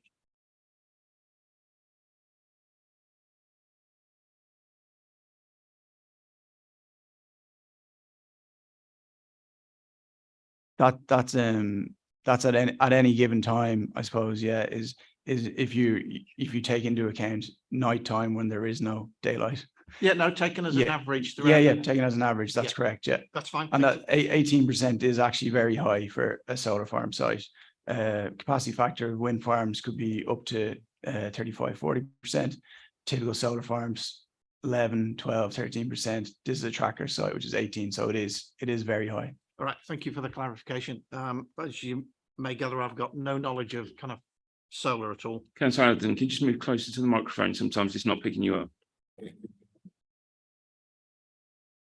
So In the proposal document that you put together, you talked about a 2.5 acre recreational area. It's a question I asked earlier on. Could you clarify just what that means, please? Yeah, sure. I think officers have summarized it very well. It is exactly as the officer described earlier. It's 2.5 acre area beside the Grantham Canal, which consists of outdoor classroom, picnic benches, community orchard, information boards, beehives, wildflower meadow. So it is a cumulative total. Yeah. Okay, thank you very much. Next question is, we were told as part of the briefing that there's little, if no, trenching works required to get from the substation to the pylon to feed into the grid. How much trenching work is there required to get from the inverters that are spread around the site to the central location? Because that seems to me to be quite significant. Yeah, it's the case with all solar farms. There's DC cabling from every row of panels has to be trenched back to the nearest inverter, which is being fed to. So that, yeah, there's, I think, maybe something like 20 different locations, but yeah, and typically it's within the same field. You'll have every row of panels will have to be trenched and fed back, backfilled. And then the trench is obviously backfilled, and then it's reseeded with the whatever the landscape and management plan is for that area, species rich grassland or grazing mix. Thank you. That's what I was expecting. I do have some kind of background knowledge in laying power cables and telecommunications cables. So that is what I was expecting, but not quite as we were briefed earlier on. And finally, I'd like to talk about access to the site. The briefing materials talk about access off the A52 into an existing access to the site, but then kind of skirts around the issue of the number of tracks that you will need to lay as the first thing you do, I guess, to get your heavy duty vehicles into and around the site. Can you tell us a bit more about that, please? Yeah, so the internal tracks are your standard crushed stone tracks. So they're not tarmac or concrete. There will be some upgrade works to the construction access to the bell mouth, which will have to be bound with a hard surface. But beyond that, it's crushed stone tracks for all of the internal solar to get to the various parcels, field parcels. So not an insignificant amount of work, and quite wide as well, I would imagine, to get the heavy industry in during the construction phase, at least. Yeah, the tracks are typically 4 to 4.5 meters wide, and they wouldn't be two-way tracks, so they'd be one-way tracks, but with turning points. Yeah. And is the intention at the end of the 40-year lease period, and this may be much more difficult to answer, is the intention then to return those tracks to the state that the fields are currently in, or would they be left for the landowner's use? It's a good question. So really the choice will be up to the landowner whether they see a use for them or not. Our obligation is obviously to fully restore the land back to the condition that we enter the lease on day one, which is, you know, grassland or arable land. So if the landowner has a preference to retain some of the tracks, then more than happy to leave them there, unless there's a planning reason why not to. So thank you very much for that. And as a project manager myself, I know how daunting it is sitting where you are, getting bombarded with questions that you may not have expected. And I'd like to thank you for your time and the honesty in your answers. Thank you very much. Thank you. Thank you, Councillor Mason. Thank you. To change the tone completely, as I say, can we talk about mitigation measures? Clearly, there's a huge amount of mitigation, so there must be a huge amount of problems. Otherwise, one follows the other. And in terms of mitigation, can you just run me through the mitigation measures? And I'm assuming within that, just to prompt what I'm looking for, that a lot of them are around hedgerows and cloaking of the panels. What what exactly are your mitigation measures, and exactly what are the maintenance of those measures? Yeah, so I guess the initial mitigation is mitigation through design. So as you know, we step back panels from Musson, move them further west. We also move panels further north. And then the second go around of iterations, we step the panels back even further from Musson Village, where we met the members of the Parish Council on site and members of SAVE, and we picked a point which was on a natural ridge line to the west of Musson as the most appropriate point to step the panels back to, and to put in that woodland block which somebody referred to earlier, the shelter belt. So the idea being there that any ground floor views, at least from the residents in Musson, will be completely screened at least over time after the first initial few years, once the hedging and trees start to mature. But the trees going in are a semi-mature belt, so they will have some height of maybe 3.5 to 4 meters plus from day one. So there will be some initial screening on day one. In terms of the rest of the site, we step panels back from the public rights of way that dissect the site in an east-west direction. So we step the panels back north-south. And that was in response to concerns raised by local residents, but also the concerns raised by Historic England, which I referred to earlier. And in addition to stepping the panels back from both sides of the public rights of way, we proposed new lines of hedging and dotted semi-mature trees within those hedges, so that the views towards Bottisford and St. Mary's and the views towards Beaver Castle could be retained. So you don't have a hedge right up against you as you walk down the public right of way. You can still see the background and what is in the distance, but there will be some screening of the solar panels, obviously, in the middle ground. In terms of the maintenance, we'll obviously have a landscape and ecological management plan, which will, there's quite a bit of detail set out in the application. But yeah, typically the hedges are maintained at between 2 and 3 meters, or 3 to 4 meters, depending on the landscape, the council's landscape officer's preference. I think in this case, the landscape officer expressed a preference for the 2 to 3 meters as opposed to 3 to 4 meters. But we're definitely open to maintaining them at a height of 3 to 4 meters if that helps in terms of mitigation. And yeah, what else will we have? We'll have a maintenance monitoring regime where there will be an arboriculturist and ecologist will attend the site for every year for the first few years to do checks to make sure that any trees or hedges that may have failed are replaced at the next available planting season. And then once you get beyond the sort of first 5 years, it'll move out to more of checks every 3 to 5 years for the duration of the scheme. To ensure that all of the enhancements fully established. On that, can you confirm that the site won't be fully mitigated and for the first 15 years? No, I'd have to disagree with that.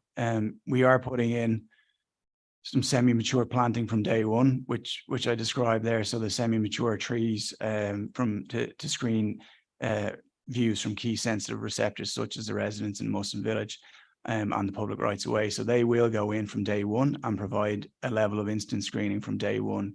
So you're looking at 3.5 to 4.2 meters for a heavy gauge semi-mature tree.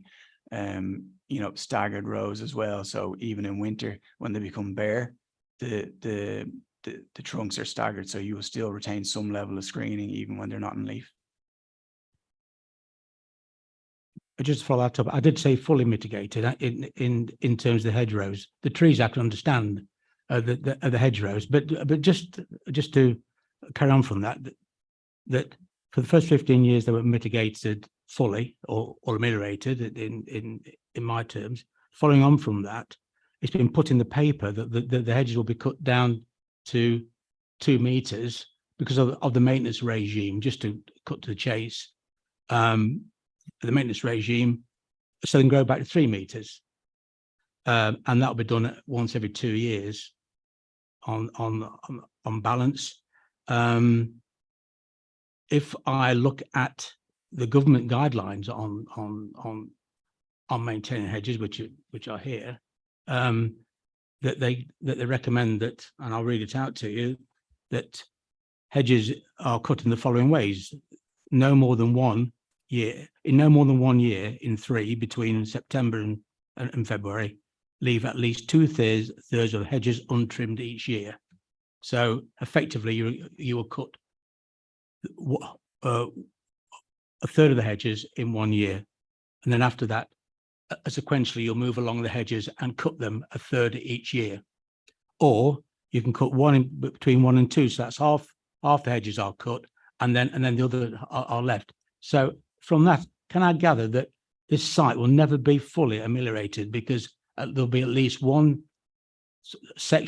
large section of hedges that will always be at 2 meters, or not at the maximum of 3? Yes, that's probably correct. So at certain times of the year when they are cut back to 2 meters, there will be some visibility of the panels in morning and evening time, not in the middle of the day. So when the panels are facing fully east, obviously the top edge will be 3 meters in height. So you'll see the top 1 meter of those panels, and vice versa in the evening when they're facing west, you'll see the top meter for a period of, I guess, of a few months that year, a couple of months at least. Typically, we do maintain our hedges at 3 to 4 meters in height. CEC, the landscape consultant acting on behalf of the council, did express a preference for 2 to 3 meters, and that's why the documents were updated to reflect 2 to 3 meters.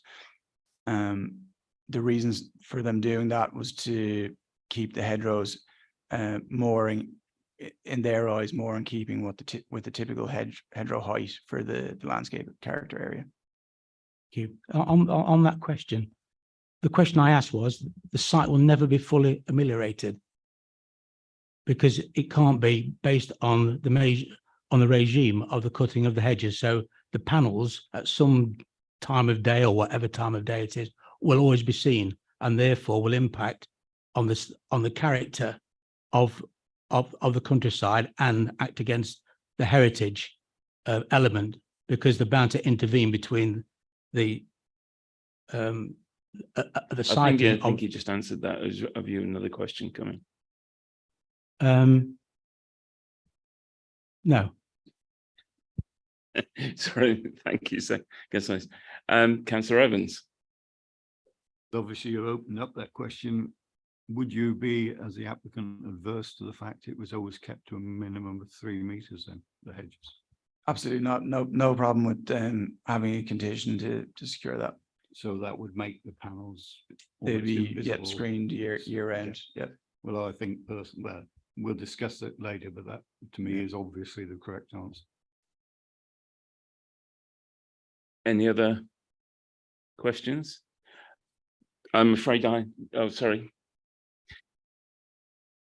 Thank you, Mr. Chairman.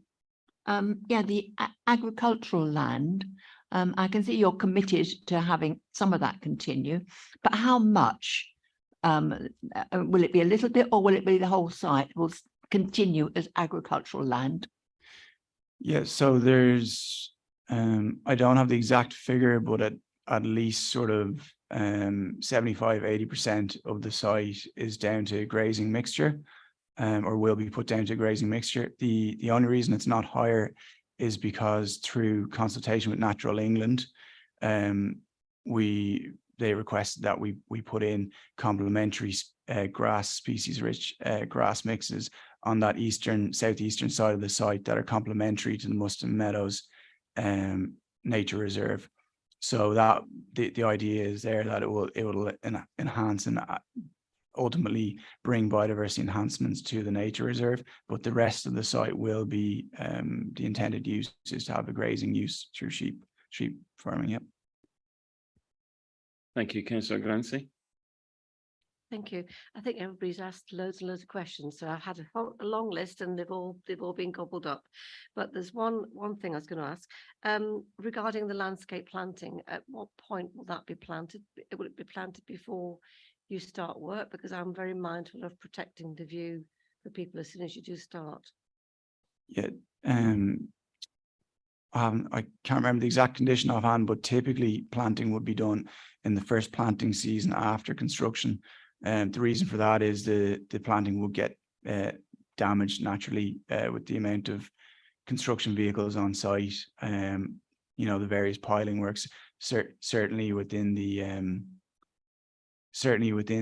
fields themselves, where the panelled areas, there will be damage. But again, if there was a preference for the tree belt closest to Musselman Village to be planted prior to construction starting, we would certainly be open to, you know, if there's a perimeter, let's say a perimeter tree belt or hedgerow belt that needs to be planted in a particularly sensitive area, we'd certainly be open to that. Any other questions? Okay, so I've just some very short ones and look for very short answers on these. You mentioned sheep farming. Basically, it was the grazing. It was sheep that you're talking about is in the picture. Do you have any figures that sort of say how productive that is on your other sites where the sheep have been on this? Because that's part of your mitigation, that the fact that it's still being used as agricultural land. And do you have any figures on the long-term usage of that? And is there any appetite within the farmers that you're displacing? Yeah, so the Beaver Estate do have an appetite to put a flock of sheep on there and have it managed year round.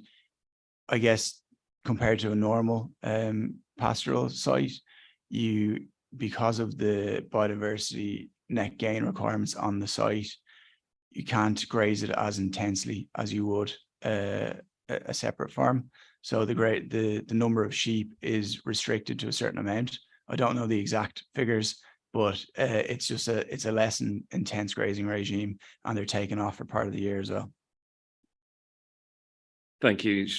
Another one which point which hasn't actually been brought up is if this is actually passed, you have 40 years from the date where it first actually adds power to the system. How can we have confidence that that will be done as soon as possible? Because part of the mitigation on this is to do good by producing good, clean energy into the system. So we want that to happen as quickly as possible. How can you give us confidence that that will be done quickly? Yep, sure. So we have a grid connection offer, which has a connection date in Q2 2025. And if we fail to hit that milestone, we will lose our grid capacity and lose all of the hard work and development capital we've put into the scheme. Separately to that, we've obviously got a planning permission, which is, if approved, is a 3-year permission. So we would have to have all conditions discharged and commence works within a 3-year period if for some reason that was delayed by a few months. Unfortunately, we're aware of starting a site gives you that 3 years, but it's you have that point where you say that you have a deadline on that connection where it must be done by that date, and that is something that is in writing that would be included. Yeah, and it's in our, I guess it's in our legally binding connection offer, and it's become a very hot topic recently. The DNOs have started to clamp down. There's a lot of grid hoarding going on, so they are enforcing milestones very strictly now. So there's pressure on developers to hit their milestones. It's very much a case of use it or lose it. So we fully intend to aim for that Q2 25 connection date, assuming if it was to get approved. And just one final question, again, based on the earlier questions, you're confident in your mind that there's no way this site could be made smaller, not including viability, but there's no way that this site could be made smaller? I think you could make the site smaller, but again, it in our eyes, it certainly wouldn't make, it'd be like, it wouldn't make economic sense to do so. Yeah. And the site couldn't be improved by the addition of batteries to actually increase the supply to the grid? It could, and at the time we submitted the planning application, there was no available import capacity on the line. I set out an email to officers recently that we are looking at that with the DNO to see if we can unlock some import capacity, which would again improve the efficiency of the site. But again, that would be subject to securing an import connection and a future application, obviously. Sorry, Councillor Gordon. Yeah, on the, if this does go through, I would like to see more room for where that SSI is because of those irises. There has to be more room so that some crop spraying can go on to stop that radwort and thistle and anything else that can do that, because they are rare and it would be so sad, if they died out. Sorry, Councillor Gordon, is this a question or is this something we could put into the debate? Could do, I suppose, because I'm just wondering if you could make it bigger, have more room so they could do the crop spraying, but we could do it in a debate. Yeah. Well, unless the applicant has an answer to that question. Do you mean stepping back panels or what do you mean? I don't know. All I know is I want more room so that they can do some spray, crop spraying around that area to preserve those rare plants. Yeah, so obviously anything that happens offsite is outside the red line boundaries, out of our control. Within the red line boundary, we've very strict requirements in terms of our landscape and ecological management plan, which is zero use of pesticides or spraying anything whatsoever. And the reason being to encourage biodiversity net gain for wildlife within the site. Ceasing to use fertilizers and spray will result in less pollutants going into the soil and allow things like the wildflower meadows to flourish, pollination to flourish. So there's no way you could make more space around it to do something like that. In no way at all. Sorry, can I just interrupt? We are confined to the red line plan. So the red line is the boundary and that is as is. So I think the applicant's already said that. So the red line can't move. So if you're asking the question whether the panels can move away from the red line for a reason, the applicant can answer that. But in terms of what happens outside of the red line plan in terms of spray, I'm not aware, but the spraying, that's outside of the applicant's control because it's not within that red line. In that case, then, as no more questions, thank you, Connor, for your time. Thank you. And thank you for the presentation and thank you for all the questions. We will take a small break now of 10 minutes. So back here at 8:25 and we'll suspend the meeting. Please do not discuss anything that we need to discuss in the debate while you're out of the room. Thanks very much.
Right, I'd like to call this meeting back into order and go into debate. So is there any questions for the officers before we go back?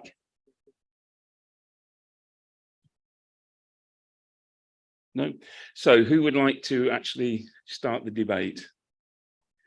There must be someone, or is this going to be the quickest debate? I'll take Councillor Arlott. Surprise, surprise. Can I, Chairman, thank you and the officers, and can I also thank everyone speaking to us tonight. I feel certain that all of the objectors are not NIMBYs. They have come here in good faith with genuine concerns. I also want to record that I think the company JBM Solar is a credible company and act in good faith, and I'm particularly impressed by their representative tonight in the straightforward way he's dealt with a lot of highly technical and difficult questions. I do have one small criticism of the company, and when we received this leaflet, which is not a material fact, but it sought to suggest that there was quite a big support for it from local people. But of course, we know from the officer's report, there's quite a large number of people that are against it. And I was particularly amused to find that one of the supporters of the scheme, Mr. Thomas, lives in Melton Mowbray. He doesn't even live in Bottisford, so I don't know quite what his visibility of the solar panels or the castle is. So I pass on from that, but that's just an aside. I want to thank the officers for a very thorough report. Notwithstanding that and all the work that's gone into it, Councillor Mason and Councillor Atherton to my right have highlighted a couple of areas where a few facts are not quite up to date, shall we say. I don't say they're false, but they're not up to date, and I think that would have been helpful. The other thing, I know this is issued to help us look at a thing, but it might have been helpful if we'd had these before, so that we could have perhaps considered it at the briefing. I think that the pictures portraying what might happen are a little bit optimistic, if I can put it that way. A good artist's impression, but they're not something I would like to, go into court with and swear that this is what's going to be the case. I make that just in passing. At the back of their presentation, we're given us really a very useful summary of what we've got to decide. And I thank them for that, because there are lots of points raised which we as councillors have to exclude from our vision. We can only work on the basis of material facts, and there's lots of things we can't consider. And if we wander outside that, whichever way we go, we could be subject to judicial review. Now, the essence of this, as I understand it, is that we accept that any development is going to be a balance of advantages and disadvantages, benefits and harm put here. And we have to weigh, as members, the balance of the harm. And we're told, aren't we, that we're in a climate crisis. We're not actually told we're in an energy crisis. That's a separate issue. The thing that's brought to bear is the climate crisis. Now, of course, you can contend with climate crises in other ways. You could plant trees. That would, instead of having sheep or solar panels. Sheep, in fact, produce methane, don't they? There's a lot of controversy about livestock at the moment. So perhaps we should weigh that. I don't know is the answer to that. But it is true, we need to produce more energy by sustainable means. That's a matter of fact and has been for 40 years and more, as I've alluded to previously. So it's not exactly a new thing, but the harm, and I've been round the site, the harm that is done is essentially, I forget where it's mentioned here in the documentation, but it's certainly E10. The whole site, the Vale of Belvoir, is an area of significant character. And although you can't put pounds, shillings and pence on that, you've got to try and weigh it. How does it affect the quality of life and what in planning terms we would describe as amenity? My feeling at the moment is that the harm to that in this particular case, this particular application outweighs the benefit of the cheap energy that's sustainable. That's my sort of gut feeling. Now, I know that officers will be tearing their hair out and wanting me to say something. What grounds am I saying it on? I feel certain we can tease that out in the course of debate. That's my feeling at the moment, but I do try and keep an open mind, and I will listen to arguments before coming back to that. So I'll pause there, Chairman. Councillor Pritchard. Thank you very much, Councillor Allnut, for the introduction to the debate, direct introduction. I think I'll just go in a slightly different way to Councillor Allnut into this, that I found the report lacking in substance and evidence across a lot of areas, including heritage. This paper we were given tonight with the views on, for the benefit of everybody. I mean, I've had it tonight. I've not had it in advance with a grid reference, so I can go there and look at it exactly. So I've not had that in advance. I don't think I got proper answers to the questions I asked, or Councillor Mason. I felt there were more politicians' question time answers, to be quite honest with you. I'm attaching no weight to the public benefits mentioned in the report. There's a general theme with this, that there's an under-reporting or under impacting, in effect, the landscaping, and over the mitigation and over egging the mitigation. And just to quote a little bit from Cambridge, the consultants we employed to validate the firstly in the economic throughout it's very beneficial in the applicant's environment impact assessment, and it mentions level land, which it underlays. It doesn't. Somebody from Fenland would know what it is. It comments that there's no seasonal change noted.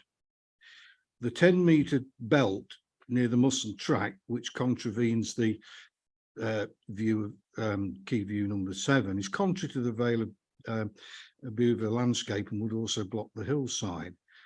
And it would bring that to within about 130 metres, I think, towards the Musson properties. It recalls there's no agreement of viewing points that were used on the portal. And why choose Musson Bridge and not Longore Bridge, the further down that the walkers use, that has a footpath over it that overlooks the site, the SSI, the castle.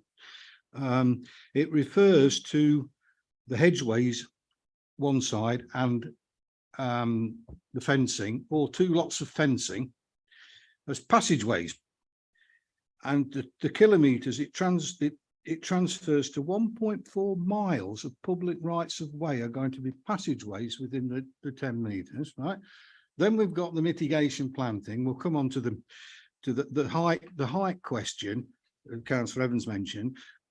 The consultants are concerned about the height of the mitigation not fitting in with the Vale of Beaver area, and the higher you make it, the more it doesn't fit, and the more it stops the views. So we go through the cumulative impact from Beacon Hill's not assessed, and then I'm pleased they've done this, because it mentions, yes, it's a good view from one place if you don't turn your head. You know, if you don't move your head like that, you're all right. I mean, I'm pleased that they put that in, and it disagrees. It plays down the impact on the landscape and the effect that we have to use on people, So, and the same with the heritage. The heritage Historic England are quite clear that they disagree with the impact calculated by the applicant's assessment, and we've had no solid answer to how that harm there can be mitigated. So I'm struggling at the moment. It's not temporary. Can I just bring Andrew in to respond to some of that, or Sarah? Just wanted to come back to the comments that you made on the pictures that have been circulated as part of the presentation. They were actually included in the applicant's landscape and visual impact assessment that have been available on the website for some time. So they're not new information that's been circulated this evening. It's information that is included in the application. It was just brought to your attention as part of this. Yes, but you've picked on one thing from all the documents to put out tonight, not anything else. Thank you. Thank you. Councillor Mason. Yeah, thank you, Chair. I'd just like to associate myself with the comments made by Councillor Pritchett, but just to return to the theme of hedging, that's the mitigating factor for this application, and to hide essentially the other panels. Can I just refer now to the Vale of Beaver? The Vale of Beaver is characterized by low hedges and small field patterns. That's clear. That's what throughout all this that is clear. And what we mean by low hedges is 2 meter hedges. That's what we're saying. Anything above that, it takes it out of character. That's my reading of that. If it goes to 3 meters, that takes it out of character, but maybe or maybe not is acceptable. That's for you to judge. Go to 4 meters, it goes way out of character. And I'd just like to, if I can find our Cornwall environmental consultants, it says hedges of 3 meters and above would be contrary to the baseline landscape character, where hedges across the Vale of Beaver are maintained at 2 meters by a tractor mounted flail. To maintain a hedge, you've got to let it grow and then cut it back. To maintain a hedge at 4 meters, it's got to be 5 meters to cut it back. So we're not just talking about 4 meters, we're talking about 5 meters maybe. So my point is that the making is to maintain a hedge, it has to be cut back to let it grow again. If we maintain a hedge at 3 meters, it has to be cut back to 2 meters. This is what the documentation from the government is saying. And it has to be done on a cyclical basis. If it's done on a cyclical basis, in line with this, and this is how farmers get grant to pay for cutting hedges. This site will not be ameliorated 100% of the time. In fact, it will be substantially exposed. The panels will be exposed, and therefore it's bound to have a deleterious effect on the heritage and the landscape. It is common sense to me, and I think if you read the Cornwall report, it makes sense to me, and it makes good reading. Thank you. Councillor Arnott. Can I just apologise to the officers if they thought I was accusing them of keeping information from us? But I understood Sarah. I'll say Sarah because she's a friend at court. Listen, this what we've received tonight. Are you telling me I should have been able to see it before? Because I don't know where it's referred to in this report, and if I should have been able to see it, I apologise. But as a member, I don't use the website a lot because of my eye problems, and I have to have documentation. So I'd like to have had knowledge of this beforehand. That's all I'm saying, really, because it would have perhaps foreshortened some of my questions. Okay, noted, and we'll take it forward to the future meetings. Thank you. Anybody else? Councillor Evans. This feels like deja vu to me, because yes, again, because a year ago I was sitting here in the same chamber discussing a solar farm in the middle of nowhere, and it is literally in the middle of nowhere. As the applicant has pointed out, it's difficult because to get 250 acres or whatever it is of land, basically from one owner, which is what you need to make it easy to do, is very difficult in this country. Obviously, the Duchess holds that kind of land, which is why Barkston came forward and why this one comes forward. We approved Barkston, even though it's got to have 5 miles, and I'll say it again, 5 miles of trenching to get to this point. And that was only a year ago. It's in the middle of the countryside, remote. It's got the same view almost of Beaver Castle. And I sit here and I find myself in a very difficult position when I hear people saying it's not acceptable, when a year ago I heard people saying it is acceptable. And we've got a church too, which is also grade listed just as close to the solar farm in Barkston. My concern therefore is we have to be careful not to get to a situation where on appeal they'll almost certainly, in my opinion, have a very good case, because they'll say, hold on a second, a year ago this was a similar application was approved, which wasn't next to the A52, needed 5 miles, was by a triple SSI, and it is, goes under the Grantham Canal twice, therefore, with cabling. So the impact, you could argue, is massive. And yet this council a year ago approved that, only on the casting vote of the chair, correctly, but they approved it. We have to be careful as a council to make certain that we think very carefully about this. We cannot be seen, and I'll put this word, and I felt like it a year ago, we have to be careful not to be seen hypocrites. We can't go declaring climate change as an emergency, key the word emergency, and then not look at this and think, hold on, we've all got to do our part here. We've all got to do our part to actually make energy change and energy sustainable. If we don't, then we'll find ourselves in a generation's time in a real mess. We've seen it around the world already, what's happening.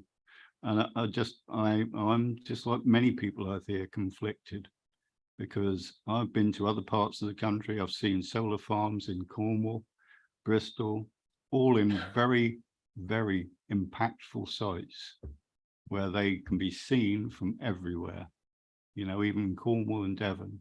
I find it very difficult to sit here then and just say this is going to have an impact, which is less than significant, and think about what I'm doing here, because there is, and I just have to disagree with the leader of the council, we cannot be NIMBYs all the time. And that was what I kept asking myself last year. Am I just being a NIMBY on this situation? And the answer to me was, there was the impact of 5 miles of trenching to get the cable to this point was a significant thing to me, because that would have done a huge amount of damage to, and could still do a huge amount of damage to the countryside.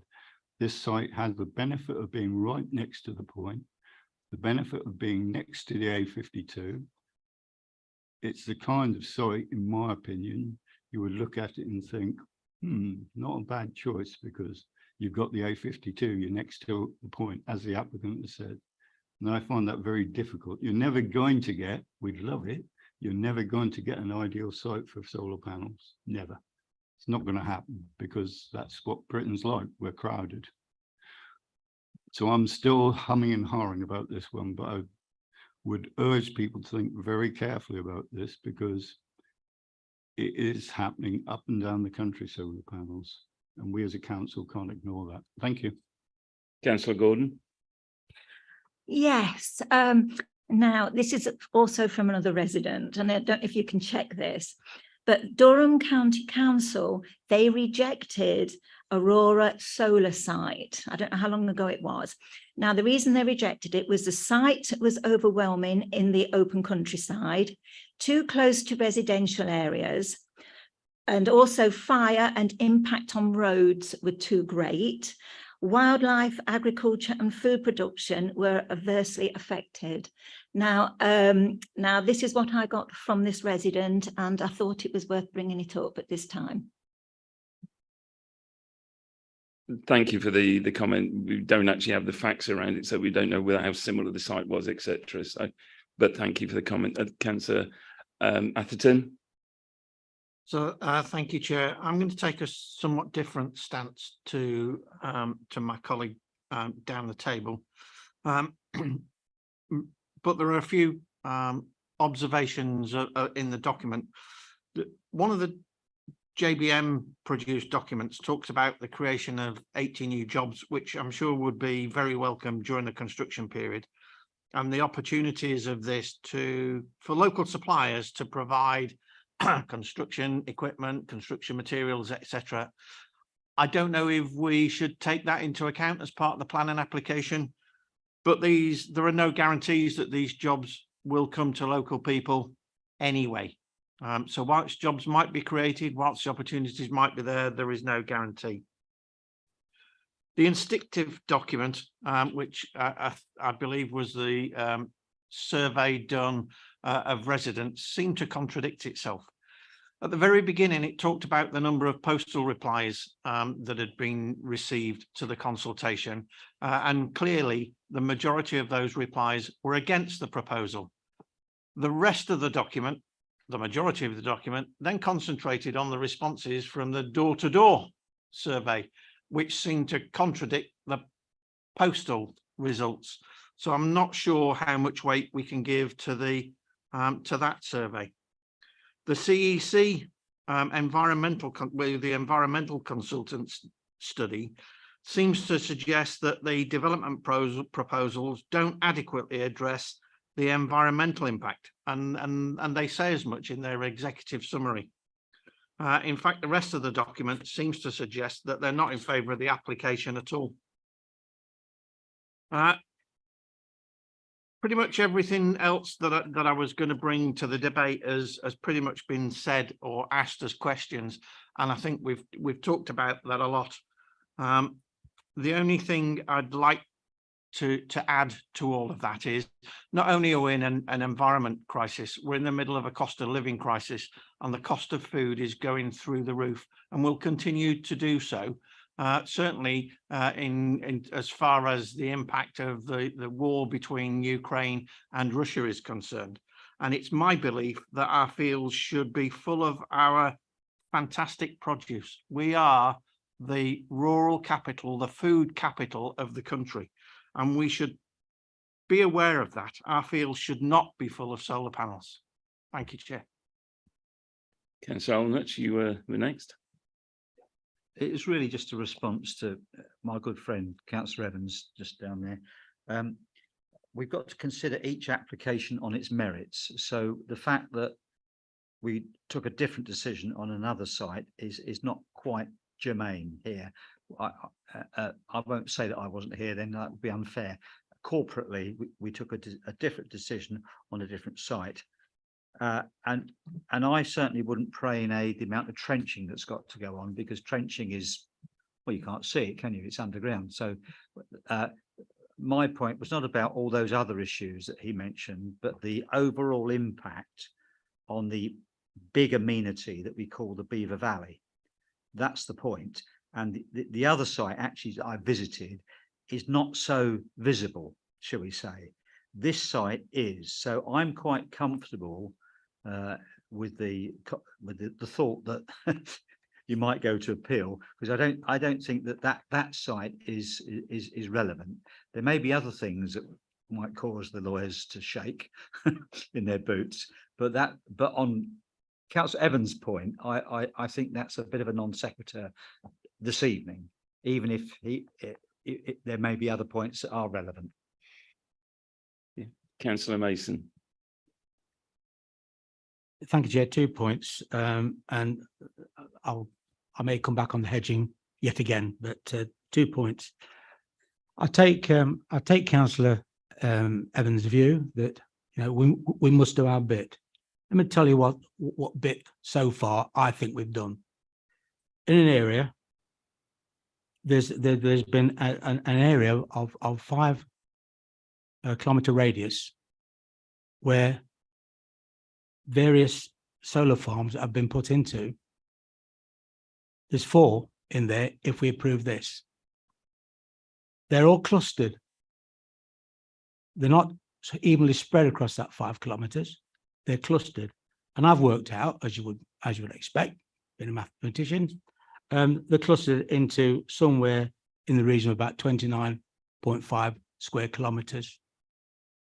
The total area of all, if this is approved, the total area of all the other, including this one, of all the solar farms is 3.1 square kilometres. Within an area of 29 square kilometres, you will have 3 square kilometres of solar farm. That's 10%, 10.5% of that area. I think we're doing our bit on that basis. That's that one. But can I just turn to another thing we need to consider? The land, the best value land. As far as I'm concerned, what I've heard tonight is there's, in old money, 18 acres, for those that think in old money, 18 acres of good quality land that's been offered up to this solar farm merely because it suits the solar farm, merely because without it, it doesn't work. Well, are we going to offer up best and most valuable land on that basis? I've seen no justification for offering this land up at all, apart from it's a better fit with it being in the solar farm than not. And it makes more economic sense for it to be in there for the provider. I don't see that as any justification. That's that one. But can I just come back again to the hedging, and it may spark off another debate. Hopefully it will. But just to turn to the Pegasus report, and Pegasus report was acted for the applicant. It says, given that the rationale for a maximum height of hedgerows to be 3 metres, it is sensible to assume that hedgerows will be cut at around 2 metres. Sorry, is this a new point or This is restating? This is a new point, because this comes directly from the applicant, not from our consultant.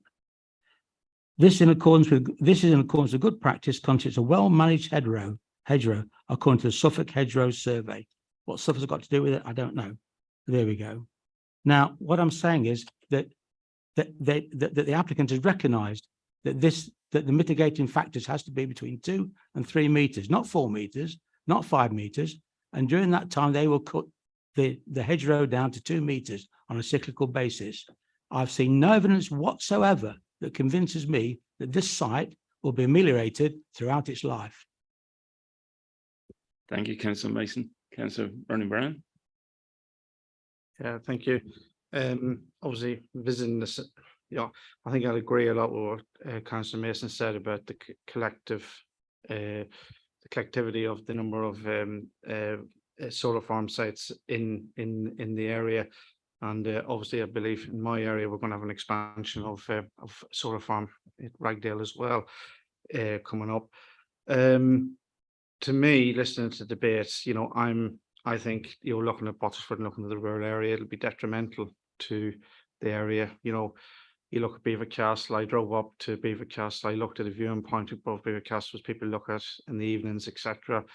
And whatever you think, that's the heritage of our country. It's your country, it's your area. I've come in here. A lot of you guys are from here, and it's about keeping that sort of heritage. And there's probably a lot better sites. And just because one landowner is bringing that site up doesn't mean we should just jump at it. There's different solutions, technologies will change, etc., into the future. And there's debates around nuclear and all this other sort of stuff as well, that's around clean energy, etc. Now, there's probably a lot more learned people around in this room than me that can come up with the reasons why. But to me, I'm coming down on the angle of landscape, and I'm coming down the angle of heritage. And I'd like to hear a bit more from those who've talked a bit more to come up with that. But at the moment, I'd be minded if somebody had the ability to come up with recommendations to refuse. I'd be minded to follow that a recommendation of that sort. Sorry, Tom, did you? Thank you, members. Just wanted to address a couple of the points that have come up through the debate. So the first one was the precedent that was raised earlier. Members are probably sick to death of me saying that all sites are to be assessed on their own merits. I think that's clear. So that brings us back to where we are with this application. You are being asked to look at this site and weigh up the pros and the cons effectively. And that needs to be done against the development plan in the first instance. That's set out in law unless other material planning considerations say otherwise. So that must be the starting point in making whatever decision you come to. One of the other things that's come up, and I've heard a couple of mentions of, is about visibility. Visibility of solar panels themselves does not mean harm. We would need to go further and explain that. And I think Councillor Brown, you started to come out with some of those things about things like heritage, and we would need to explain why the panels being there, or the site of the panels, why that is harmful. It wouldn't be enough to say that by virtue of they being there and people being able to see them, that is planning harm. And then finally, that sort of wraps up with the cumulative impact as well, which again, Councillor Brian, you were starting to talk about. And again, it's talking about the harm of that, not the fact that they just are there. That's not enough in itself. We need to say why it is more harmful because of another one if we're starting to go down cumulative. So it's not necessarily a mathematical equation. It's how the sites potentially interact with each other, how you might view them both from a potential viewpoint, if that's where members are minded to go.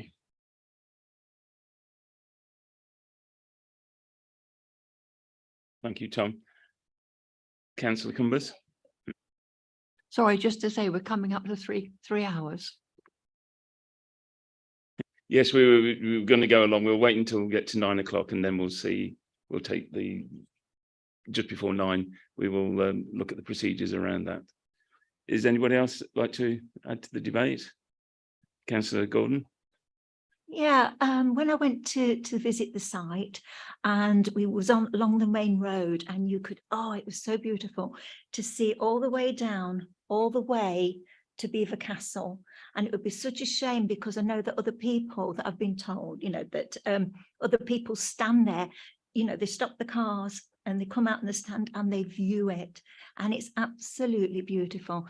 And it will be such a shame to have the panels there, because it could be very, very detrimental from that site, from that point of view where you were looking. Yeah. Okay. Thank you, Councillor Gordon. I might say I don't disagree, but as Tom was just outlining, you got to actually prove the harm in that view and what harm that causes. I'd just like to take the opportunity to have my part in the debate, because one of the things I think was Councillor Allnut actually said, which was about it's a climate crisis, not an energy crisis.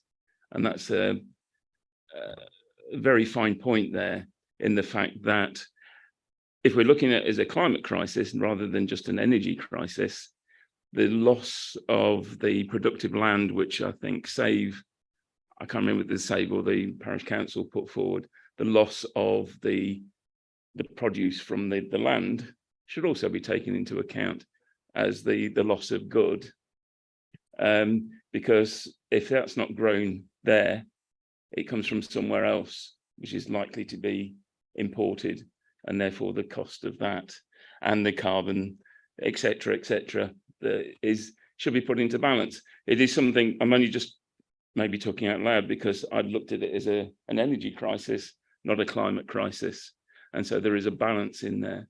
Again, that's just to actually add to the debate.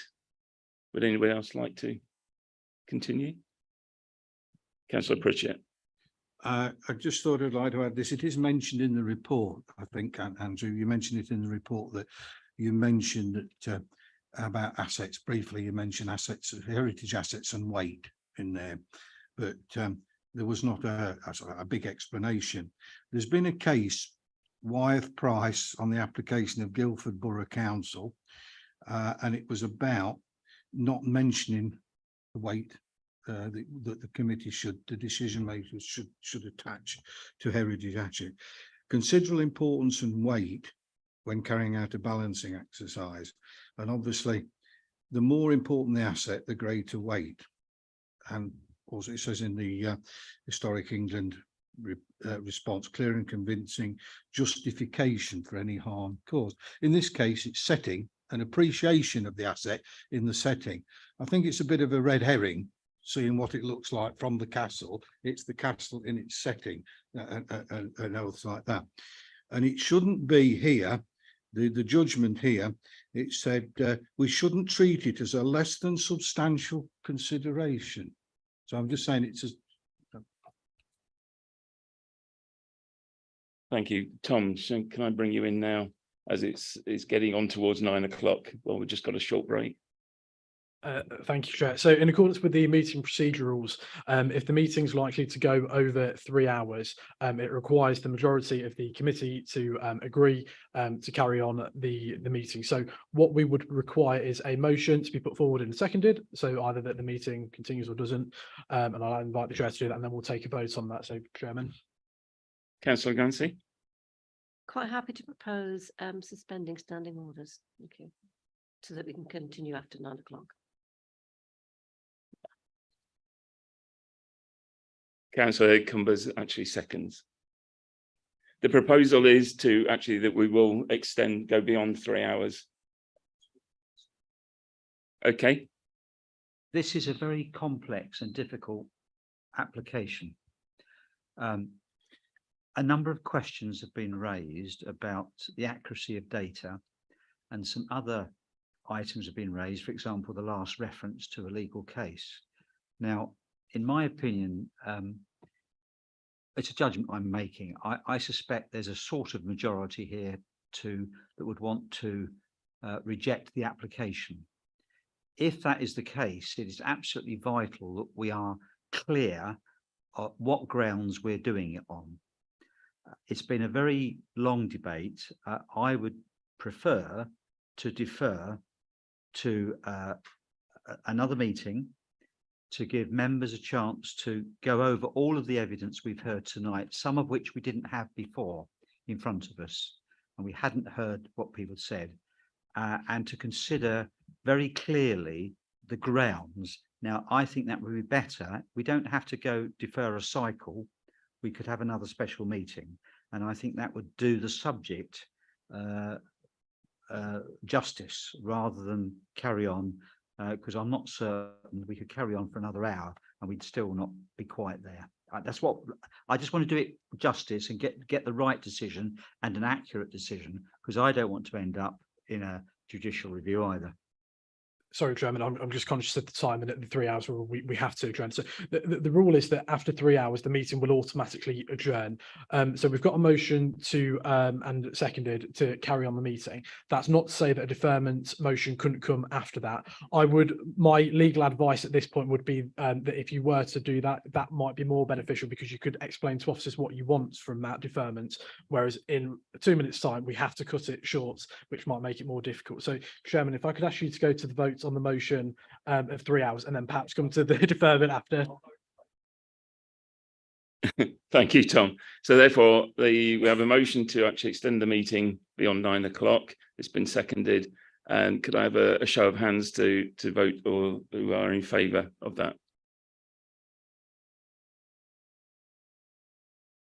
That is unanimous. Thank you.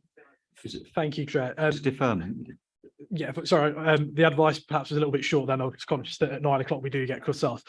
Yes, of course. So at any point, a motion for deferral could come forward. It carries the same risk that we always give, but if there's reasons for that, then that's perfectly acceptable. And we would just ask that if a motion on that basis was coming forward, that it was clear what you're asking the officers to go back and look into, so that you can get the best out of that.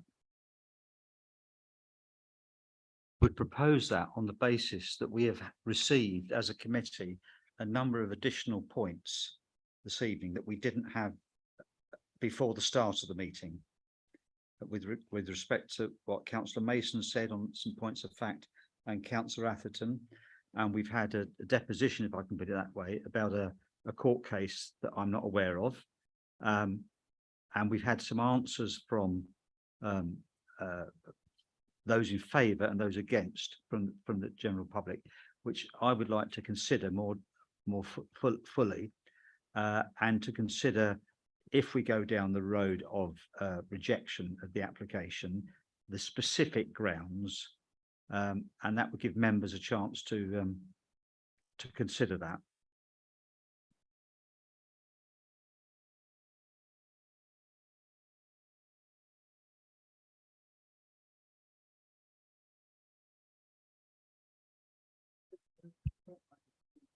of order, you'll have to correct me here, but you can't penalise somebody for research.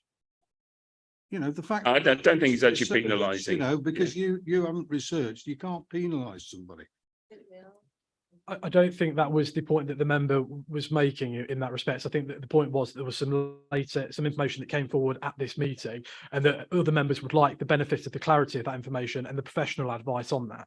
And I think, Councillor Orner, you'll correct me if I'm wrong, but that's what you're after, clarity on that, because it hasn't been seen by other members.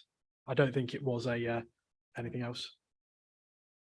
I couch that possibly a little more direct than it needed to be, but I should have done. What I'm saying is it's there in the internet, you know, things that you pull out and research. I've been through every document on the portal and cross references that these technical people do to Natural England metrics. I've been through all that. So can I say then that you're objecting to the proposal? Well, you can make a proposal and have a seconder at any time. No, I mean the proposal that Councillor Olner has just made for a deferment. I don't think it would add any value. I mean, 89% of statistics are made up 74% of the time. So you're going to get the same old inverter, converter to night time to the moon. That's still sort of going to come out. I can't see what clarity you're going to get. Councillor Mason, do you want to make a point? Yeah, I would agree with Councillor Pritchett. What we'll do is we will rehearse the whole thing again. If it's a deferment, we'll come back together again, rehearse the whole thing again, and I can see no point in it.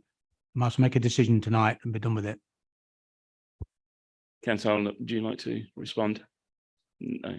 So, okay, we can continue with the debate. Sorry, Councillor Evans. Here's a first for you, Leader of Council. I will second the proposal because I believe there have been many salient points that have come forward in this meeting, mainly thanks to the applicant, but also from the protesters, that we need to get it right. And we need to have a clear, if we're going to reject it, we must have something that will stick, not just we don't like it or it will have this or that. And I think this committee needs to think very carefully to have substantive reasons if they want to reject this. And at the moment, I don't hear substantive rejections. And I feel, therefore, like the Leader of the Council, I think it's an important time for us to take a step back, which we should have done a year ago, which we didn't. Take a step back. This is a complex matter. And then when we come again, I think everybody will have more clarity. The officers will have a chance to give us more clarity on some of the points that have come up here that they haven't had a chance to address. Thank you.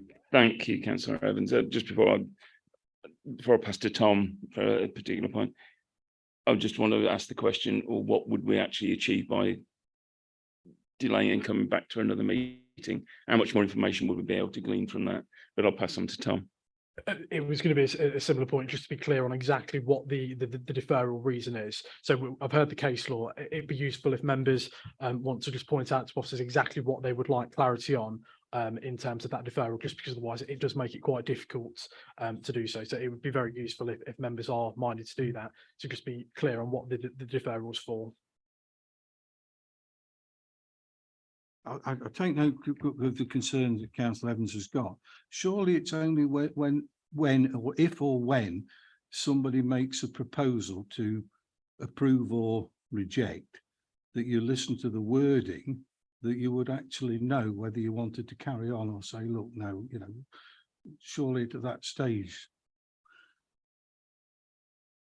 Sorry, I'm not quite sure that I followed that. There's a motion to defer, which is a legitimate motion. What I'm saying is, it's only if somebody makes a proposal and you think, well, that's not on solid ground, so we think we need to go away. You know, it's only then that you can really make that judgment, can't I see? Yep. So, like I said, the motion can be put on any basis, and that's down to the proposer and the seconder. Chair. Can I just, well, let's take it to the vote, unless Councillor Pritchett, you want to come in with a pertinent point? Sorry, Atherton, it's a long meeting. So can I just ask a question on process then? If we were to defer, would that one throw us back to the debate stage, or would we start from the beginning again? Would the people who have presented both for and against from the public gallery, so the applicant and the objectors, would they be required to attend as well? Where would it take us in the overall process? I'm going to look to Democratic Services, but my understanding is a deferral would start the item again, because effectively new information would come for. Sorry, members, new information could potentially come forward. That could potentially impact the applicants, the supporters, the objectors, the parish council. So, in a point of fairness, that is where that had happened. An adjournment would have been where we would have paused the meeting and then carry on at a later date. So it would take us back to the start. In that case, then we do have a proposer and a seconder to actually adjourn the meeting. Can I take a vote on that just to see? Deferring, sorry, my English. So can I take a vote to agree with the proposal? To defer. That's one vote. And against? And against 1, 2, 3, 4, 5, 6, 7. Yeah. So the motion fails. So we will go back to debate. Who would like to carry on? Councillor Mason. Would it help if I made a proposal? And then we can see whether it's acceptable or not. And it may help us to explain where some of us are coming from. I want a proposal to reject the application on the following grounds: that the application proposals would result in the loss of approximately 7 hectares of best and most fertile agricultural land, and it would be contrary to policies E10, 1 and 10, SS3, 5, SS1, small 2, and the Botsford Local Plan Policy 3, 4, which seeks to protect BMV agricultural land. Cumulative impact, I've noted all this down, Tom, so the application proposals, and this is cumulative impact, the application proposals in combination with approved solar developments of East Jericho Covert, Lodge Farm, land south of A1 at Fossen, land south of railway line Elton, would have major cumulative adverse visual impact on the wider landscape area, which could not be sufficiently mitigated by the landscaping scheme. I've made the point about the landscaping scheme. This is contrary to policies DE1, EN1, 1 to 5, and SS1, 2 of the adopted Melton Plan, National Planning Policy Framework, and Section 12, and the Botsford Local Neighbourhood Plan Policy 1B. Rights of way. The application proposal would have an unacceptable visual impact on the recreational users of the public rights of way network, which passes through the surrounding application sites. These adverse impacts cannot be satisfactorily mitigated through landscaping. As such, the proposed scheme would be contrary to policy DE1A, EN1, 1 to 5, and the adopted Melton Section 12 of the National Planning Policy Framework, and the Botsford Neighbourhood Plan Policy 2, 1, 2, and the Policy Plan 9, 4A and 4D. Historic heritage. The application proposal would have an unacceptable visual impact on the heritage setting and landscape, and these adverse impacts cannot be satisfactorily mitigated through landscaping. And as such, the proposed scheme would be contrary to policy D1A, EN1, 1 to 5, EN13, ABC, SS1, 2, SS3, 4, and the adopted Melton Local Plan and Section 12 of the National Policy Framework and the Botsford Local Neighbourhood Plan 2, 1, 2. Sorry, would you like to use the microphone? Second that, whatever he said. Yeah, hopefully everybody, you managed to catch it all. Is that officers, would you like to clarify any of those different points? Yes, if I can do, please. I'm sorry, I really can't write quite that quickly with your policies. I'm afraid I've kind of run out of steam on a fair few of them. I can grab it that quick.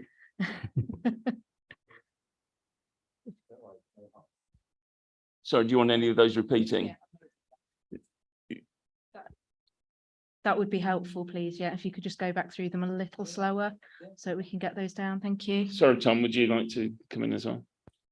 Yep. So it's only sort of prudent and right that I give you the legal advice on the position. So the appeal cases that we've seen in this sector place significant weight on the climate emergency, whether we agree with it or not. That is the national position that the government have put, and therefore the inspectors, when they look at this, is their starting point.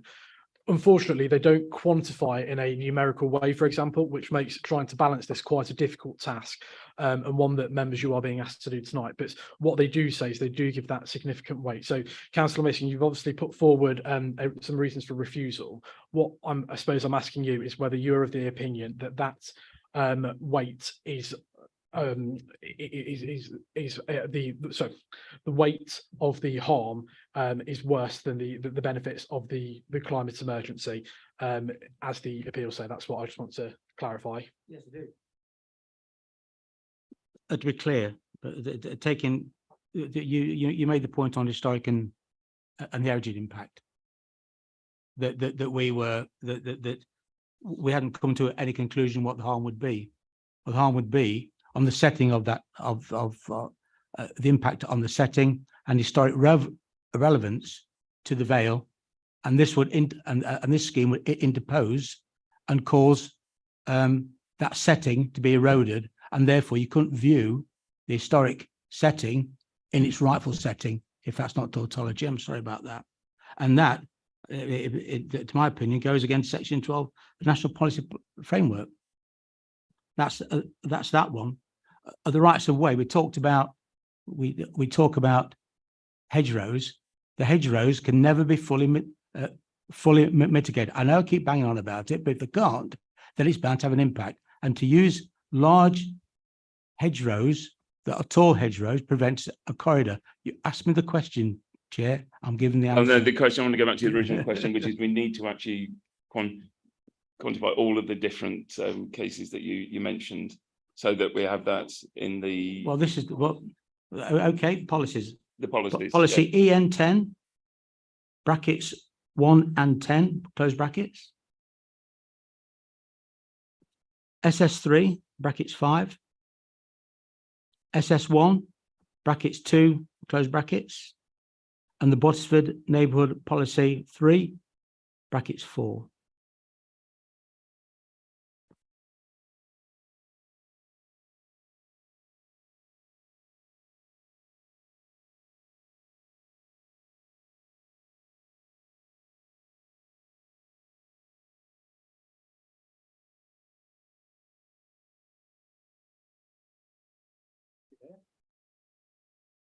If I may, there have been a number of decisions nationally where solar applications have been turned down that have been researched, and appeal decisions. You've just mentioned appeals going one particular way on one item. The world is bigger than that, and the review of our plans and policies have been robust. Yeah, that is why I want to make sure that we've actually recorded all of the different policies, so that we are very, very plain in which policies that it was leading to.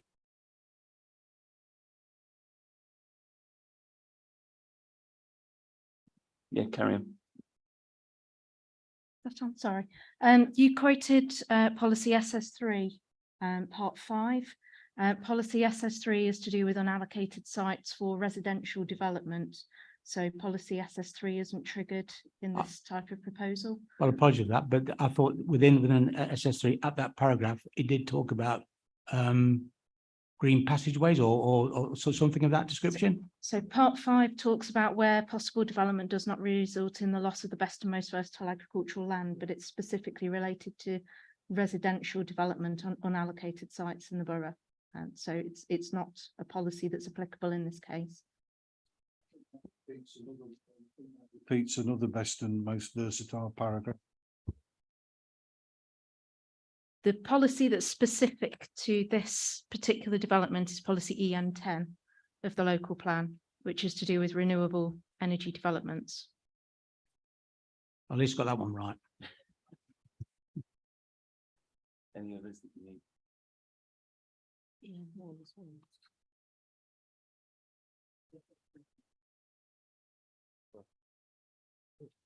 So, Chair, are we talking about the rights and wrongs of SS3 dot 5? Because SS3.5 says where possible, the development does not result in the loss of best and most versatile agricultural land. And I would have thought that is relevant. If you read the very first two paragraphs of policy SS3, it's a specific policy related to residential development on unallocated sites in the borough. So it's not for renewable energy development, it's residential development. Yeah. Okay.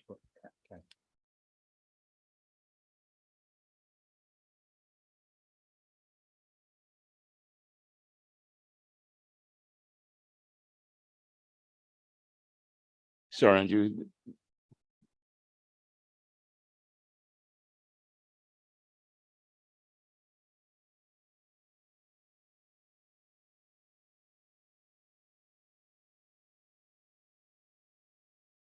I think Councillor Mason also quoted policy SS3 in respect of the impact on heritage. So I just need to make you aware that obviously that policy doesn't apply in the respect of heritage for the whole of SS3 doesn't apply. Correct.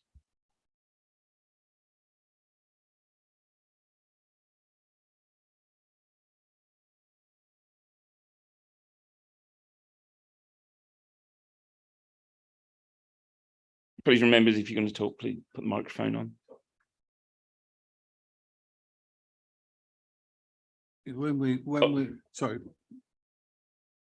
When we're debating and coming forward with reasons, we are required at all times to quote policies to back up, to come in with what we're saying.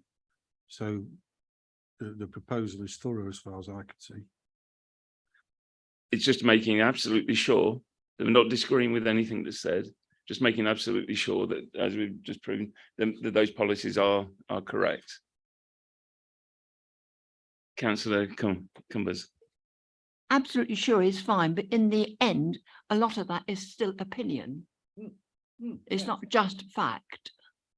And I don't know that I would agree with all that opinion. Sorry, I'm just going to have to suspend because a member has actually just left. Just adjourn for 2 minutes.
Okay, democracy, are you ready to restart the meeting?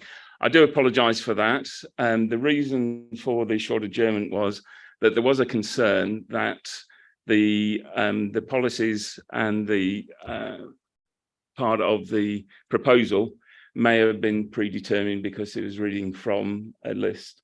And so we had a discussion with Councillor Mason just to make absolutely sure that Councillor Mason came into this meeting undetermined and took the debate. And I just wanted to make sure the assurance from Councillor Mason. Is that okay, Tom? Ask me the question. So to make sure that the list that you were reading from wasn't a predetermination, but was just a list of policies which you felt may be applicable should you wish to object. Correct. I came to the meeting open-minded and I was not predetermined in any way. I want to listen to the debate. I came here to listen to the debate and to make my mind up. To do that, having gone through all machinations of portals and everything else, I just needed to write that down, the salient points, and they're the salient points. Thank you very much, Councillor Mason. In that basis, Andrew. Thank you, Chair. If I could just, obviously we went through the first sort of reason and the policies associated with them. I think it would be really helpful if we could also just have an understanding of what the policies are for the other aspects, if that's okay. Because I'm conscious that the neighbourhood plan policies, I just want to make sure I got the right policy numbers down for those specific reasons that have been put on the table, if that's okay.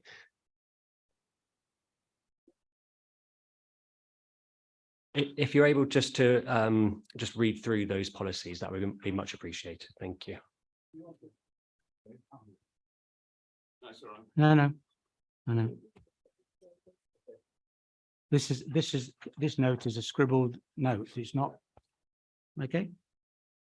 The policies that are related to was EN10, SS3, SS1, SS1 again, DE1, EN1, EN1, 1 to 5, DE1, EN1, section 12 of the National Planning Framework,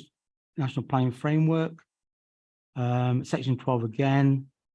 I also referred to impact on the historic setting as EN1, EN3, EN13, ABC, I believe. DE1, promoting good quality design. But now I understand that policy SS3 is not applicable. Does that make any sense? Yes, thank you. Are you saying policy DE1 or policy D1? Sorry, D1. D1 of the local plan. That's fine. And which part of D1? Sorry, was you mentioned a few sort of letters, I think. I can't remember now, quite frankly.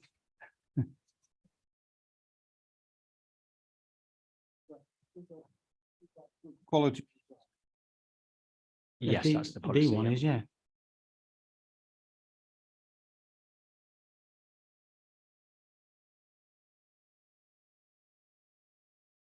And which sort of neighbourhood plan policies, sorry, did you do as well? They were scribbled those down somewhere.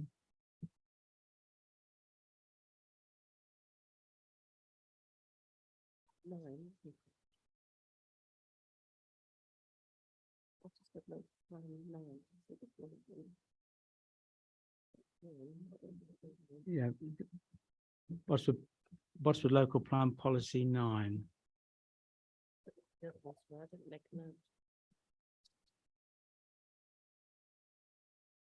Councillor Evans, just while they're checking through those. I have a problem here and I can't vote for this proposal because I'm being read policies from neighbourhood plans, etc. I have no idea what their context is or what they are. I have no context of the other ones either. I know the local plan fairly well, but I'm not going to go through about 10, 20 items that has been read for the proposal unless I hear in detail what they are. how can I vote for them? Because I don't know what I'm voting for. And I don't suppose every one of the members of the committee knows each of the contexts we need, unfortunately, to have the context, the actual statement that each policy defines. And I really haven't got enough time for that. My professional advice is that whenever looking at a reason for refusal like this, you do want to use a sort of point evidence explanation, that being sort of what is the point that you're making, so impacts on heritage asset, what's your evidence, what's the policy, what's the material consideration. And I think it's what Councillor Evans you're pointing at, it's that last bit, actually what is the explanation, what is the harm caused by that, how does that relate? I think that is what Councillor Evans is asking, and certainly that would be my legal advice. If you do not have robust reasons for refusal, it will be very, very difficult for officers to be able to defend this should it go to appeal. Those reasons do need to be robust, and that is my professional advice in terms of any reputation, any risk, sorry, to the council in determining this. And I'm absolutely convinced that this. And it's read it out. Yeah, sorry, one at a time, please, and through the chair. Yeah, through the leader of the council, this should have been deferred so we could have had time to get this right. And now we can't get it right now. This is that'll take another half an hour to probably go through each point that has been brought up by the proposer and get it right. And I don't know if we've got the time for that. I have time to answer. So just to confirm, we do have a motion that has been proposed. Has it been seconded? Can any? Sorry, that has been seconded. So at this point, there is a motion, so we can't put another motion on the table. The task at the moment is for the officers to extract the information they need to be able to develop the reasons for refusal. Sarah? So just to confirm, we've noted 4 reasons for refusal. The first one was relating to the result of the loss of 7 hectares of the best and most versatile agricultural land, contrary to EN10, SS1, and the Bottisford Neighbourhood Plan Policies 3, Part 4. There was a second reason for refusal, which related to the cumulative effect, with the cumulative solar farms listed. I don't think I quite got them all. There was East Jericho, land south of Fossen, one in Elton, and I think there was one further one that I didn't quite manage to note down. And that was relating to the adverse cumulative impact that could not be mitigated. Okay, thank you. The third one was relating to the impact on the public rights of way. That's correct. And the fourth one was the unacceptable visual impact in the landscape in respect of heritage. Specifically, I think you quoted there policy D1A and EN1.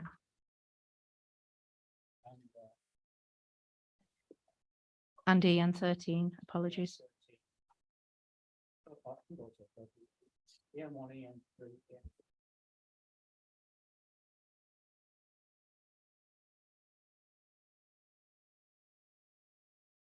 National Planning Framework, Section 12.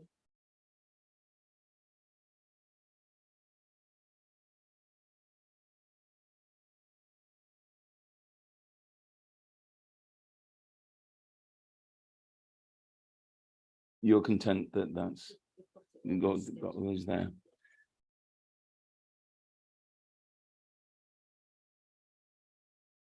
Sorry, again, I do appreciate that it is getting late, but we have a responsibility to the council to make sure that this decision is sound, whatever way that is. And I would invite the planning officers to comment on whether they have enough information and to give their professional opinion really on whether that harm and the reasoning has been extrapolated enough that they can develop the reasons for refusal. The RFR is the reason for refusal of what they would use in an appeal, and that's the term that we keep using for the benefits of the public. Okay, so in respect of the reason for refusal 1, can you tell me exactly what the harm is that you're getting at in terms of the 7 hectares of the loss of the best and most versatile agricultural land when in that balance? Yeah, I don't believe that the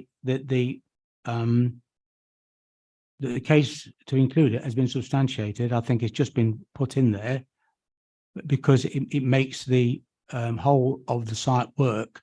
There's been no case that put up, and the harm is that it takes that agricultural land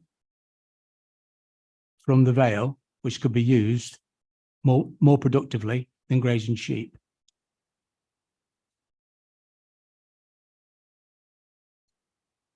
Councillor Allnut. As seconder of the motion in support of the proposer, the key point here is that the harm is the loss of good quality agricultural land, which has a positive effect on the environment and the food chain. That's the point. That's the harm. You're losing good quality agricultural land, and that's a harm that we have to weigh against the gain from the advantages of the solar panel system. That's just that. And if that phrase is attached to everything, the harm is, and then say what it is, we'll get there. All right. So just to clarify, I think what you were saying towards the end, and please correct me if this isn't right, but the benefits of the climate benefits of the solar farm do not outweigh that harm in terms of losing that BMV land. And I'll include on the end of that as well as the heritage and the views, etc.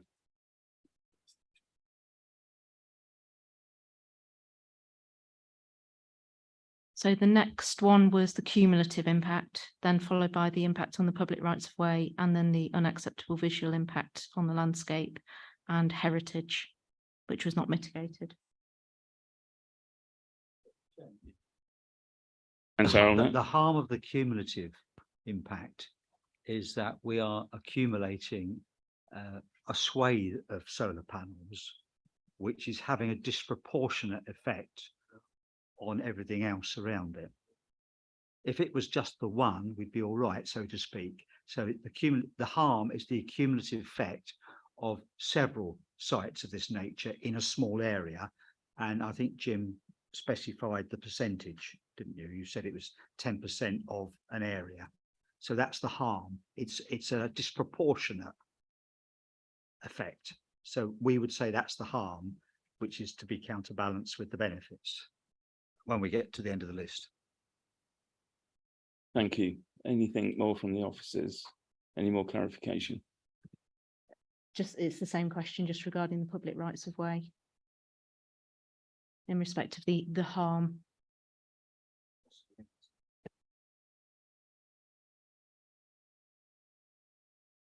Can I comment, Councillor Mason, on this? Do you mind if I? The guidance for environmental impact assessments includes two key words. It includes the impact, right, and the effect. And the effect means the effect on people. So and you're putting in 1.4 miles of passageways, which will be dark passageways, and you will not be able to see the vista or appreciate the asset.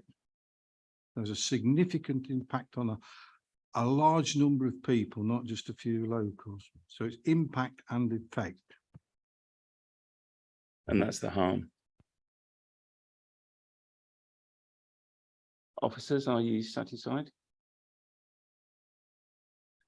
Thank you. It's starting to almost merge into the reason for refusal 4 in my understanding then of that harm that's being identified.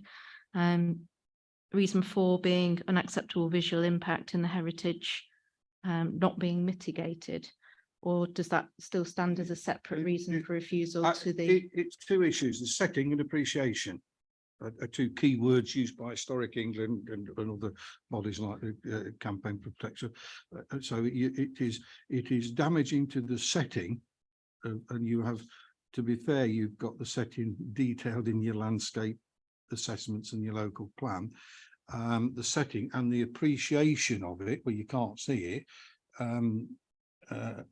because of the location of the panel.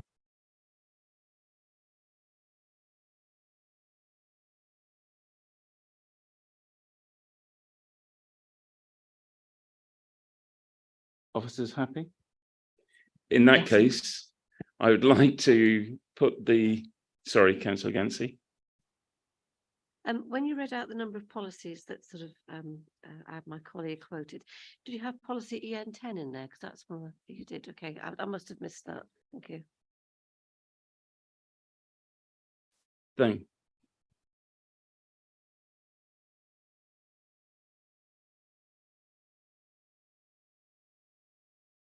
Okay, we'd like to put the proposal to a vote, but I would like Sarah to actually put out the full proposal and this is Tom's idea, not mine, to read out all of the different policies. Okay, so I have the first reason for refusal being the resultant loss of 7 hectares of best and most versatile agricultural land, contrary to EN 10, parts 1 and 10, SS1, part 2, and the Bottisford Neighbourhood Plan, part 3 and 4. The reason for that is that the case has not been substantiated for the loss of that part of the best and most versatile agricultural land, and it could be used more productively. So the harm is less good quality land available for use in the food chain, and the climate benefits do not outweigh the harm. We'll make that sound a little better in terms of how it's there. So the second reason for refusal being the cumulative impact of the development, representing a large swathe that is disproportionate effect in terms of the landscape. There are several sites in the small area representing around about 10% of the land use, and the policies specified there were EN 1, parts 1 to 5, SS1, NPPF paragraph 12, and the Bottisford Neighbourhood Plan 1B. The third reason for refusal being the impact on the public rights of way, specifically the loss of amenity to those using the public rights of way by the effect and the impact and the lack of ability to be able to see or appreciate the vistas available to them. And the policies quoted there were EN 1, parts 1 to 5, the NPPF paragraph 12, and the Bottisford Neighbourhood Plan policy 2, parts 1 to 2. And the fourth reason for refusal being the unacceptable visual impact on the heritage, not being adequately mitigated, that impacts then on the setting and the appreciation of those assets, and damaging to the setting of the listed buildings. And the policies quoted there were D1 part A, EN1, EN 13 parts A, B and C, and the NPPF paragraph 12. Within that, you could ensure you highlight Beaver Castle in that more significantly than the others. Just to confirm, by virtue of adding that in, are you excluding anything else? Is it only Beaver Castle, but including, but not limited? Yeah. The reason I ask is we have to be explicitly clear, because otherwise the inspectors won't allow us to add it in later. Thank you, Sarah. Couldn't have put it better myself. So therefore, sorry, Councillor Glancy, would you like to? A colleague mentioned about Beaver Castle, but it can be sort of the 5 heritage sites, including Beaver Castle. So it will do it that way, because it's not just one asset, it's a lot of assets. So I think that's very important, because someone looking at this will not realise that.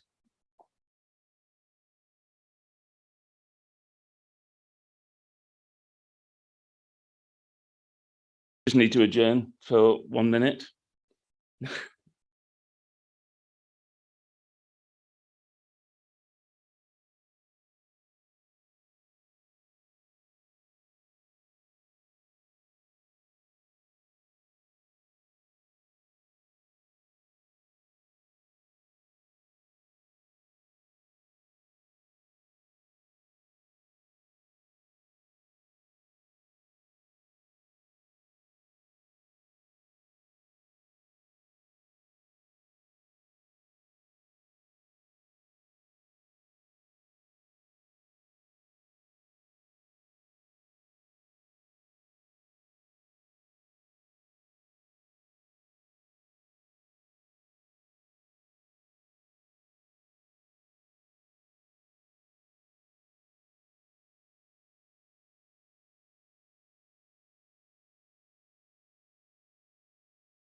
Sorry, can I have all your attention, please?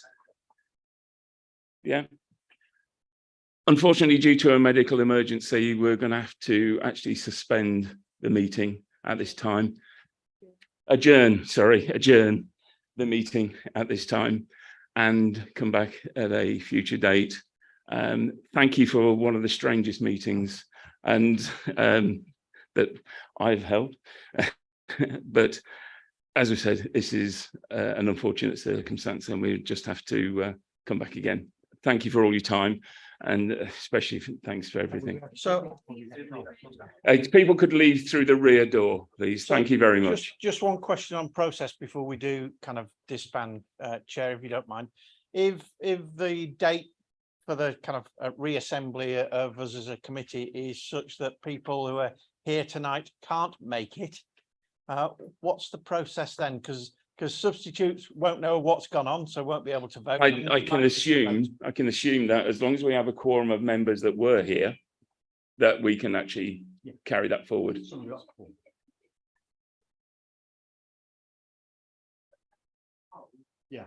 Yeah. Confirmed. So thank you very much. And thank you everybody for your time and patience.